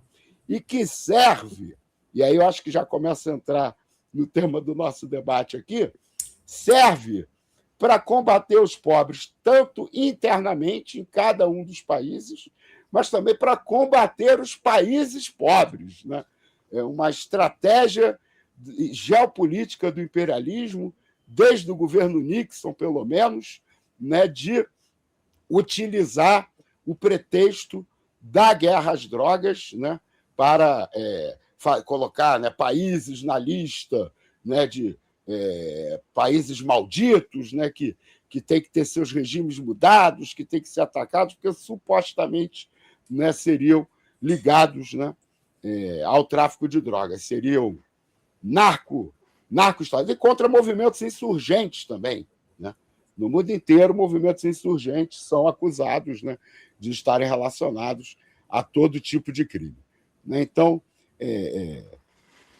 eu comecei... Você tocou num ponto importante, Renato, porque houve uma mudança conceitual na Marcha da Maconha, que ela passou a não defender somente aquela liberdade individual que é legítima. Eu não deslegitimo aquelas pessoas que lutam, né, pelo direito, né, de terem autonomia sobre seus próprios corpos. Eu acho que isso é um direito que não é só discutido no que diz respeito ao uso de substâncias proibidas, isso tem relação também com a questão do aborto, com uma série de outras questões, o debate sobre a autonomia do próprio corpo. Mas eu acho que a Marcha da Maconha, em determinado momento, deu uma virada, inclusive através desse contato que você citou, né, com pessoas no campo político que viam e continuam enxergando, né, a legalização das drogas como um marco para enfrentar esse problema gerado pelo monopólio desses grupos armados no comércio dessas substâncias.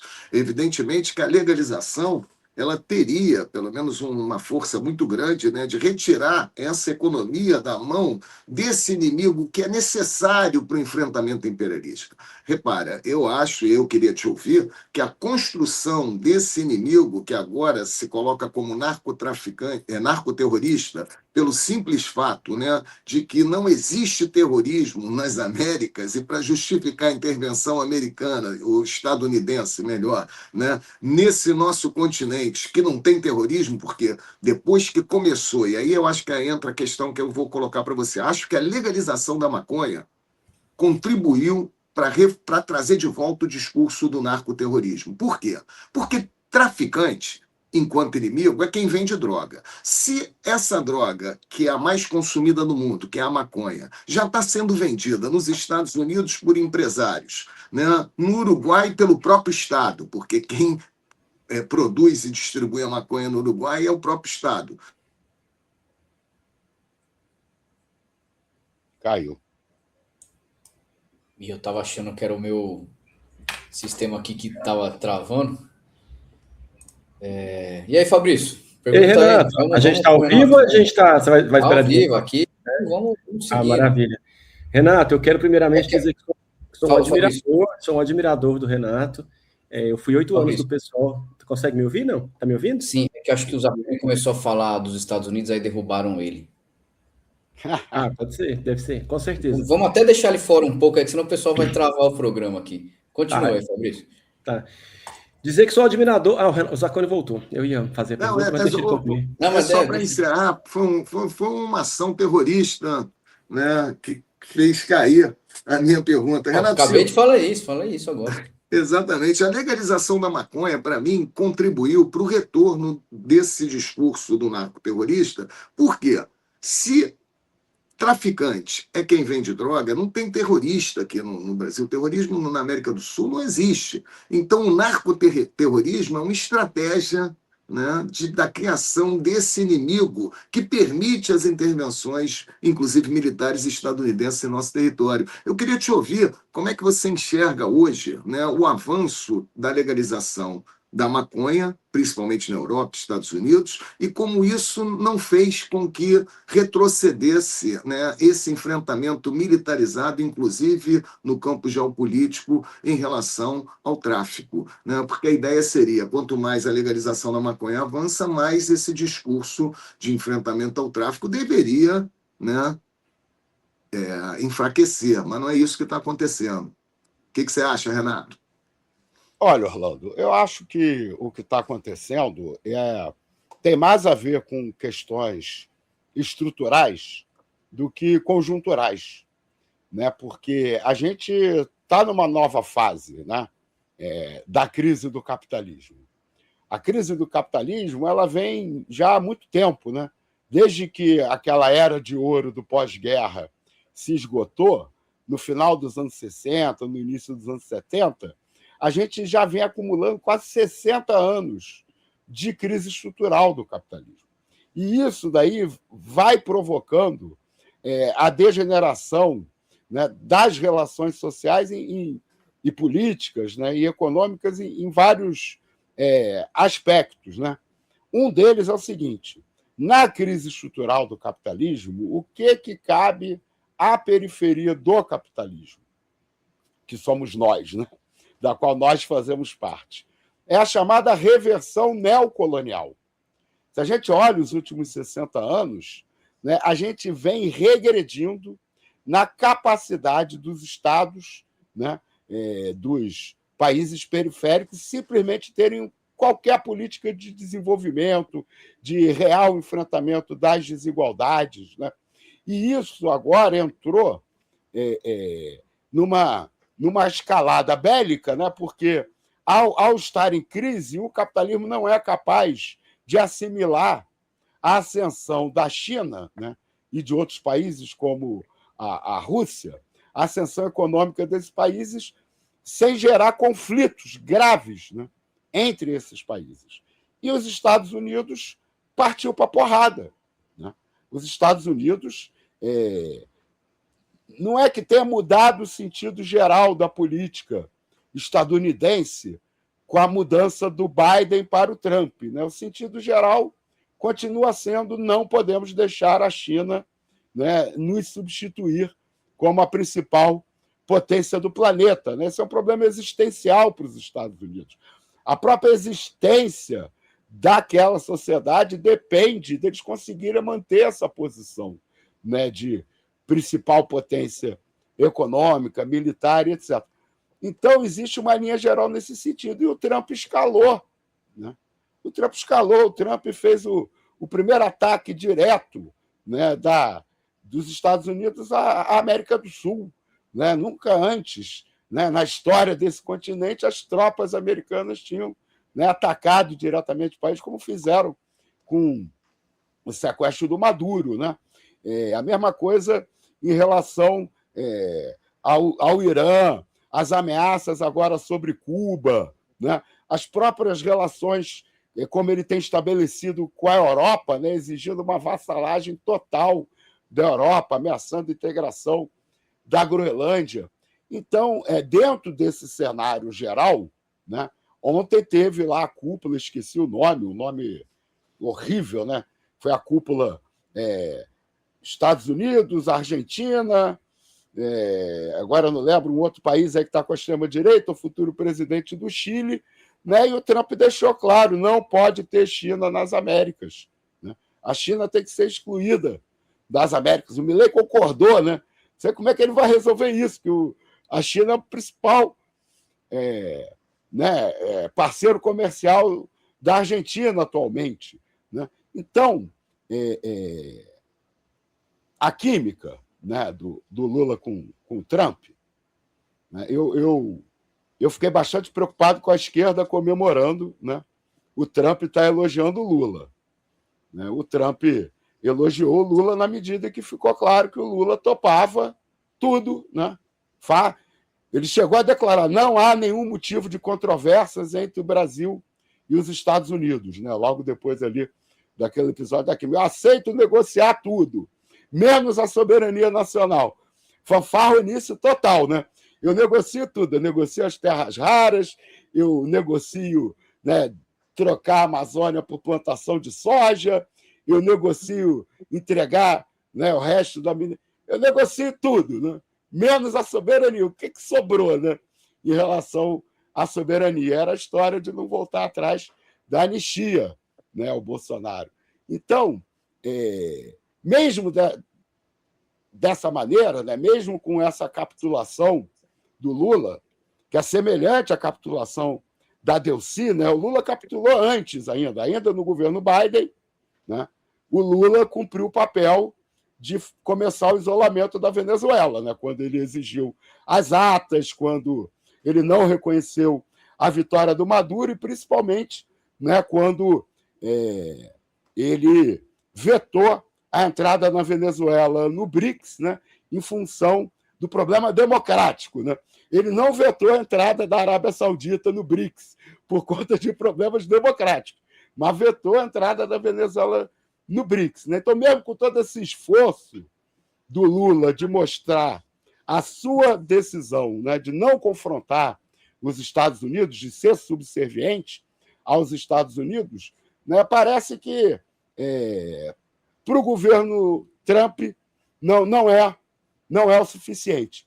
Então, essa jogada, né, de, inclusive, nesse momento, tratar do Comando Vermelho e do PCC como organizações narcoterroristas, pode ser, inclusive, uma estratégia de interferência eleitoral, né?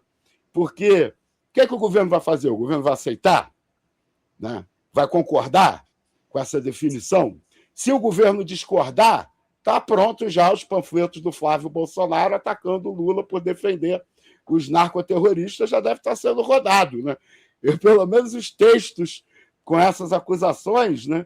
Os vídeos com essa acusação já devem estar circulando pela internet, né? Então, eu acho que o Trump, com essas medidas que ele vem tomando no nosso continente, ele está deixando claro que não tem margem de manobra, né?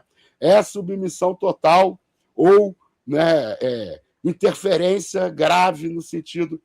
E aí, só para concluir, que eu sei que eu já falei bastante, qual é o grande problema dessa história, né? Dois problemas, né? A nossa burguesia é dependente e associada ao capital dos Estados Unidos e da Europa, né? Então, a burguesia brasileira não é parceira na defesa da soberania nacional, né? Ao contrário, a burguesia brasileira vai operar para enquadrar o Estado brasileiro na submissão total aos Estados Unidos, mesmo que ela perca negócios com a China, né? Ela vai preferir, né, ficar no meio do caminho, né? Aquela história do Getúlio na Segunda Guerra Mundial, né? Fica ali, né, pisca o olho para os nazistas, pisca o olho para os Estados Unidos, aí ganha a Companhia Siderúrgica Nacional e escolhe um lado, né? A burguesia brasileira ela vai ficar, eu acho que, numa posição mais subalterna do que naquele momento, né? E não vai nem piscar para a China, né? Vai se submeter. E o outro problema é que as nossas Forças Armadas, na verdade, são absolutamente controladas pelos Estados Unidos, né? A ditadura militar, na minha visão, né, do ponto de vista da luta interna das Forças Armadas, é a vitória da turma da Escola Superior de Guerra associada à Escola das Américas, né, contra os militares nacionalistas. Tanto que, se eu não me engano, foram mais de 15 mil militares varridos das Forças Armadas a partir do golpe de 64. Então, desde então, as nossas Forças Armadas são muito mais, né, vamos dizer assim, forças auxiliares das Forças Armadas dos Estados Unidos do que propriamente Forças Armadas nacionais, né? Inclusive, do ponto de vista tecnológico, hoje, Estados Unidos tem controle total, né, sobre a nossa capacidade de movimentar tropa, de soltar míssil, de fazer qualquer coisa, de pilotar avião, né? A nossa dependência pelo GPS, por exemplo, já é um super problema, né? Porque isso é deles. Então, a gente tem Forças Armadas que só não deram o golpe, né, quando o Bolsonaro perdeu as eleições, porque a Casa Branca não deixou. Tanto que o Mourão foi nos Estados Unidos, conversou com o ex-embaixador, sondou a Casa Branca e recebeu um não. O New York Times publicou isso, né? Porque o bolsonarismo era associado ao trumpismo, né? Então, o Biden não quis o golpe. O Biden fez o acordão com o Lula e com o Alckmin, né, para dar o contragolpe, né? O contragolpe no golpe dentro do golpe. Porque o golpe que o Biden deu, que ele era, né, o articulador do golpe, contra a Dilma em 16, né, era o golpe para o PSDB, para o Alckmin herdar o governo no Brasil. Em 18, quem operou o golpe dentro do golpe foi o Trump. Presidente dos Estados Unidos operou a prisão do Lula, né, para garantir a vitória do Bolsonaro, né? E o que teve em jogo agora, depois das eleições aqui no Brasil, né, foi, nas últimas eleições no Brasil, foi a reversão do golpe dentro do golpe, né?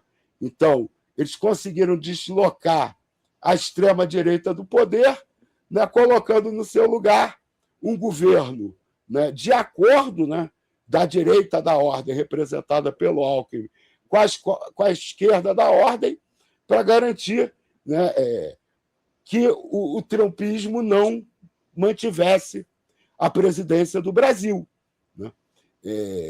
Mas o que nós estamos, né, vendo, e eu acho que, nesse momento, com a cúpula das Américas, Guardiões das Américas, Defensores das Américas, usaram um nome ridículo, parece coisa de herói.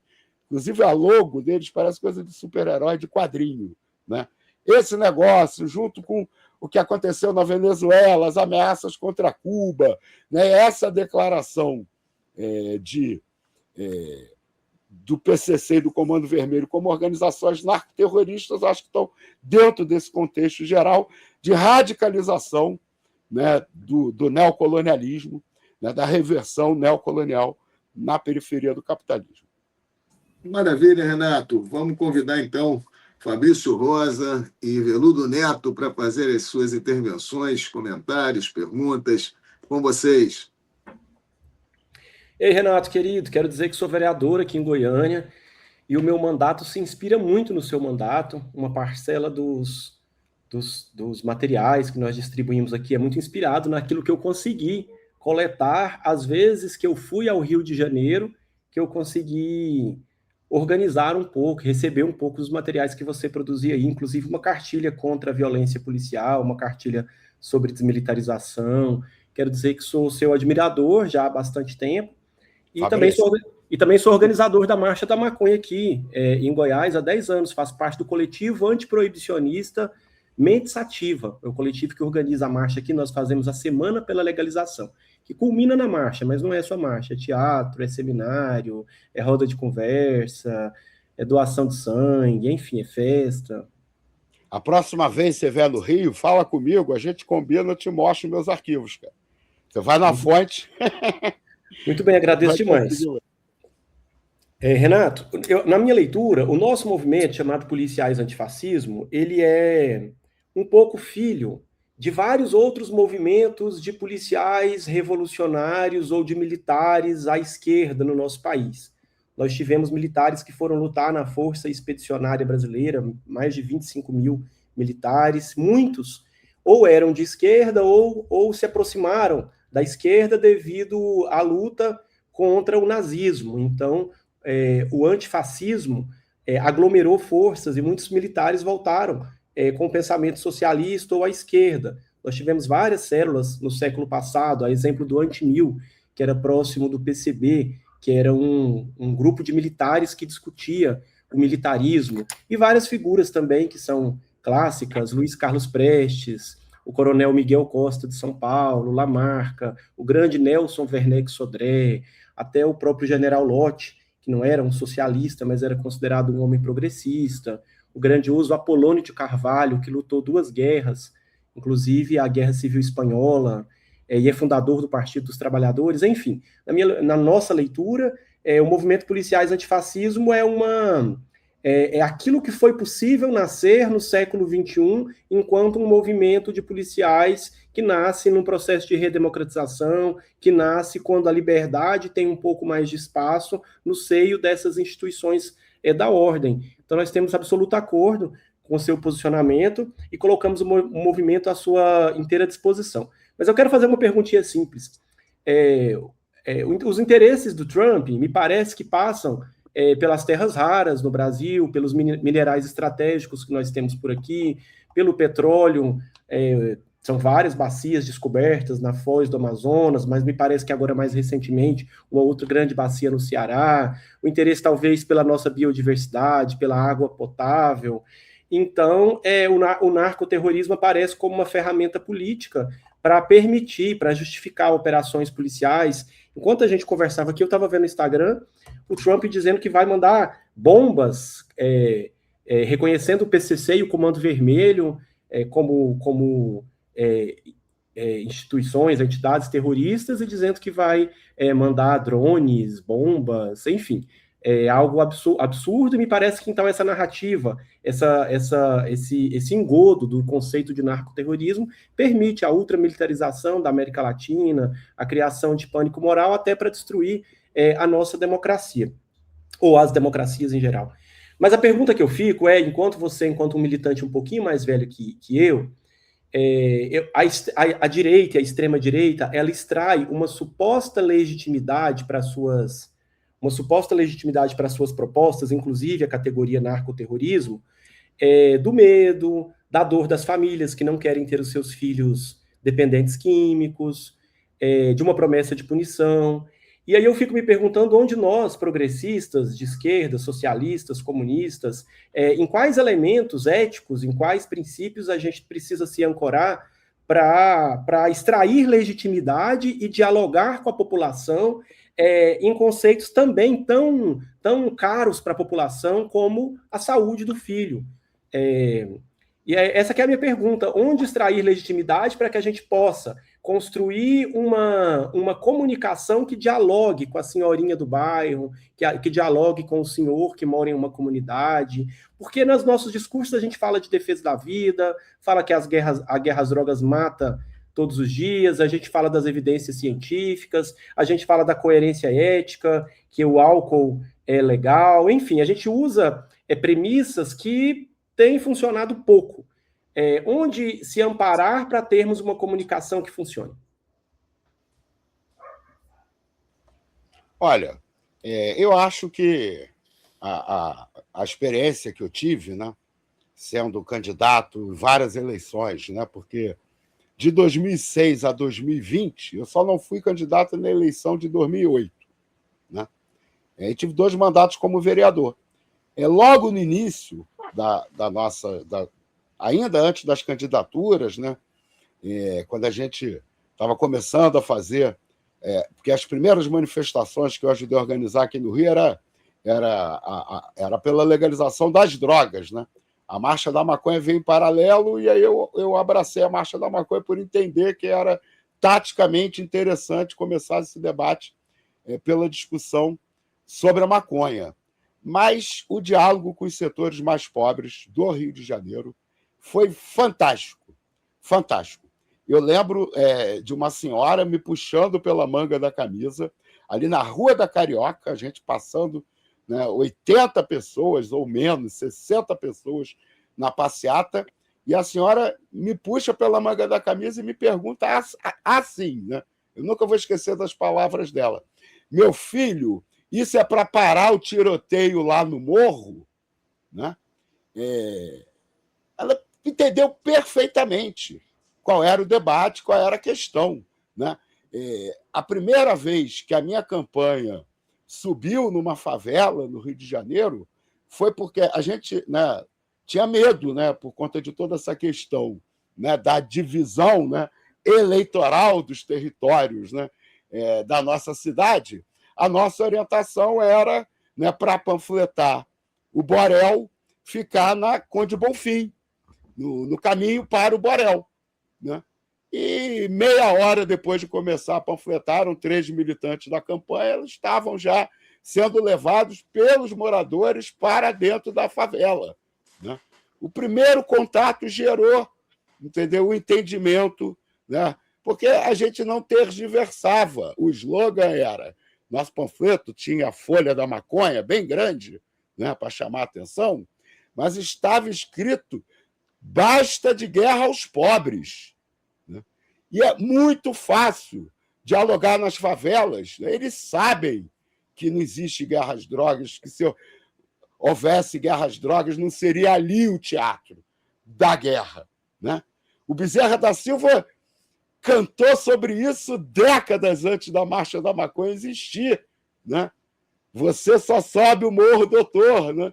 No combate, o asfalto também está lá. Quando foi que o Bezerra escreveu essa música? Né? O problema, hoje, eu acho que do diálogo da esquerda com as favelas e as periferias é que a esquerda não faz mais os embates. Né? A esquerda não tem ido para a porta, né, para a entrada de nenhuma favela, para panfletar contra a jornada 6x1, por exemplo, né? Ou, entendeu? Por qualquer pauta, né? É uma política de desmobilização pela governabilidade que hoje domina, né, os movimentos sociais sob influência do lulismo. Né? Então, o grande problema é que não se debate. A reforma da Previdência, né, foi aprovada sem manifestações. As pesquisas de opinião deixavam claro, né, que mesmo com a esquerda calada, é isso, a esquerda não está mobilizando. Né?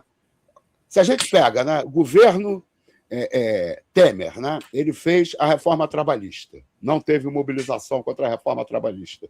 Depois o Bolsonaro fez a reforma da Previdência, não teve mobilização contra a reforma da Previdência. Né? Não teve mobilização nem para não prender o Lula, né? Concentrar a base de apoio deles ali em volta do Sindicato dos Metalúrgicos, né? Ao invés de convocar manifestações em todas as capitais do país, de convocar os sindicatos para fazer greve, né, contra a prisão, né, contra o golpe da Dilma também, né? Passeatas em Brasília, ali, concentrações em frente ao Planalto, totalmente diferente. Né? Quem é mais velho? Zacone deve lembrar, né? Quando a esquerda tentava mobilizar, às vezes não conseguia. Né? Mas a campanha contra a ALCA, por exemplo, né? Aquilo ali eu acho que foi a última mobilização em que o lulismo participou. Né? Depois a gente ainda teve a luta, né, contra a Copa do Mundo e as Olimpíadas, comitês contra a Copa e as Olimpíadas, reunindo no país inteiro as famílias que estavam sendo removidas pelos projetos. Né? Ainda produziu bastante barulho. Né? Mas, de 2013 para cá, o que prevaleceu é o pânico da esquerda com relação a qualquer possibilidade de mobilização, porque a política hoje dominante na esquerda não é a transformação da sociedade, é a conservação do status quo. né? A gente chegou a uma situação, não sei se vocês viram a pesquisa, dizendo que 45%, acho que era esse, 45% da população brasileira é a favor de uma revolução no Brasil, né? Da ruptura revolucionária. Não sei se vocês viram isso. 35% é a favor da ruptura revolucionária. 10% é a favor da ruptura revolucionária e acha que ela já começou, né? Mas esse pensamento é de quem? É da extrema-direita. Pois é. A extrema-direita, ela está com o monopólio do sentimento antissistema num país que tem um dos piores sistemas do mundo, né? Um dos países mais cruéis, que trata o pobre pior, que tem alta letalidade, né, das forças policiais no combate à criminalidade, que tem alta população carcerária, né, entre as maiores populações carcerárias do mundo, né, que reproduz a desigualdade, né? As pesquisas já demonstraram, o governo Lula não diminuiu a desigualdade, né? As pesquisas sérias, ele manteve a estabilidade da desigualdade, né? As pesquisas que são feitas, que são poucas, que a Receita Federal entregou, os macrodados, né, da Receita Federal para poder fazer pesquisa de fato de desigualdade, você precisa disso, né? Senão você não consegue. Com os dados do IBGE, você não consegue capturar a diferença dos 10% mais ricos para o resto, né? Os 10% mais ricos, eles não têm 1 milhão de geladeiras, 200 mil carros, né? Não gasta 300 mil reais de conta de luz, entendeu? Os gastos que o IBGE identifica não são capturados a partir, né, dos 10% mais ricos, não captura essa diferença.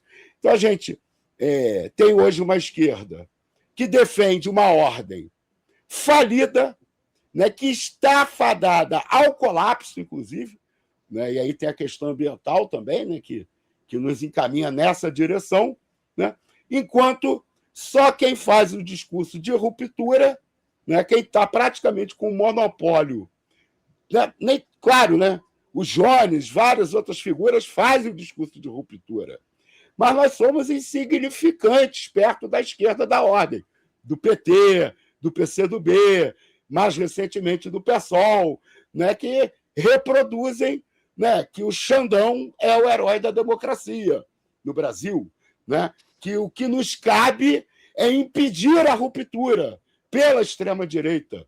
Não nos cabe lutar pela ruptura pela esquerda, né? Então, estamos fadados, estamos, né, acorrentados a um barco que afunda, né? Eu acho que o problema da esquerda hoje é não fazer os debates. Entendeu? Assim, qual é o caminho para debater? É debater, é afirmar as nossas posições, é dizer corajosamente, né? É defender corajosamente ideias que hoje são minoritárias na sociedade. Não é ficar fazendo cálculo, né? Eu não posso falar isso, senão a direita vai avançar. Eu não posso falar aquilo, senão eu vou botar, entendeu, lenha na extrema-direita, entendeu? E aí só eles avançam, né? O caso do kit gay é um bom exemplo, né? O kit gay, ele nunca existiu da maneira que a extrema-direita diz que ele existiu. Era um projeto, né, isso, para os educadores, para orientar os educadores. O que a Dilma fez quando os evangélicos atacaram o kit gay? Não publicou o kit gay. Deu para trás, não foi para o debate, não foi para o confronto. O que aconteceu, né? A gente não tem o verdadeiro kit para mostrar, olha só, não é nada disso que vocês estão falando, né? A proposta era outra, não era para as crianças, né? E ela recuar serviu para essa pauta deixar de ser uma das principais pautas de desgaste da esquerda? Não serviu, né? Nenhum dos outros nossos recuos serviu para eles recuarem 1 milímetro. Né? Não recuam, não, ao contrário. Os nossos recuos pavimentaram o crescimento deles, porque a gente não faz o contraponto ideológico, né? Não coloca o pé na dividida. Né? Fica fácil, né, para eles, entendeu, capturarem, né, o sentimento antissistema. É impressionante, né? Porque a única frase do Bolsonaro que ele fala a verdade é a primeira, né? Quando ele fala, né? Tem que mudar tudo isso aí, pô. Ele tem toda a razão, tem que mudar tudo isso aí, pô. O STF tem que fechar, claro que tem. Claro que tem. O STF é um instrumento terrível, horrível. Entendeu? A gente tem uma das maiores populações carcerárias do planeta, uma política de guerra às drogas chancelada por toda a justiça brasileira, da primeira instância ao STF. Aliás, Renato, uma observação. O Alexandre de Moraes, o Xandão, ele ficou conhecido, né, como jardineiro do Paraguai. Não sei se vocês lembram, quando ele era secretário de Segurança, né, de São Paulo, né, ele chegou a integrar uma operação da Polícia Federal onde ele aparecia em imagens capinando as plantações. Ele já era ministro, ele já tinha sido nomeado ministro pelo Temer. Deixa eu só abrir aqui para o Veludo Neto, né, fazer uma colocação, talvez uma última pergunta, porque a gente já está estourando o nosso tempo aqui, Veludo.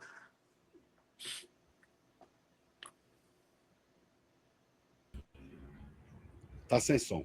Veludo, eu não te ouço. Desculpa. Deixa eu tentar correr aqui com a pergunta aqui, porque o tempo para a gente, pro Jones não chamar o VAR e a gente tomar um cartão amarelo aí depois com o horário. Me ajuda a conversar com o pessoal que eu trabalho aqui. Que argumento eu vou levar? Depois, eu vou usar o termo que o Renato usou aí. Depois que sequestraram o Maduro, acabou o tráfico de droga nos Estados Unidos?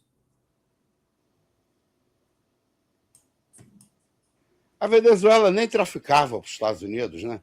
Eu vi os mapas ali, o tráfico é todo do outro lado da América Central, né? Da Colômbia direto. A Venezuela...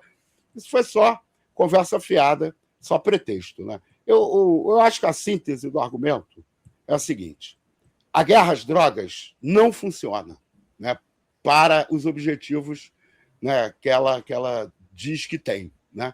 Ela não funciona, ela provoca violência, provoca corrupção e faz o sonho do capital, que é um mercado totalmente desregulamentado, né? Nada mais neoliberal do que o mercado criminoso, não tem regra nenhuma, né? O capital faz o que quer no mercado criminoso, né? Não tem que pagar direitos trabalhistas, pode matar, né, os seus empregados se achar que precisa, né?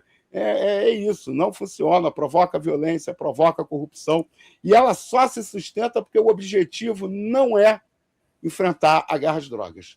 O objetivo, né, é fazer um processo de contra-revolução preventivo e permanente, né, nas comunidades periféricas, né? É só a galera pegar aí, pesquisar, né, o que os Panteras Negras têm a dizer sobre as táticas, né, do Estado norte-americano para desmantelar o movimento, né? O FBI liberou o tráfico de drogas nos bastiões dos Panteras Negras para que os próprios traficantes destruíssem o movimento, né? Então, essa tecnologia os Estados Unidos conhece pelo menos, né, há 60 anos, como é que se utiliza dessas estratégias, né, de infiltração do tráfico nas comunidades pobres para impedir a luta popular nessas comunidades. Zacone, podemos quebrar o protocolo hoje, a hora que você terminar aí, falar para o Renato chamar a vinheta, já que ele gostou, que ele já chama e já sai correndo.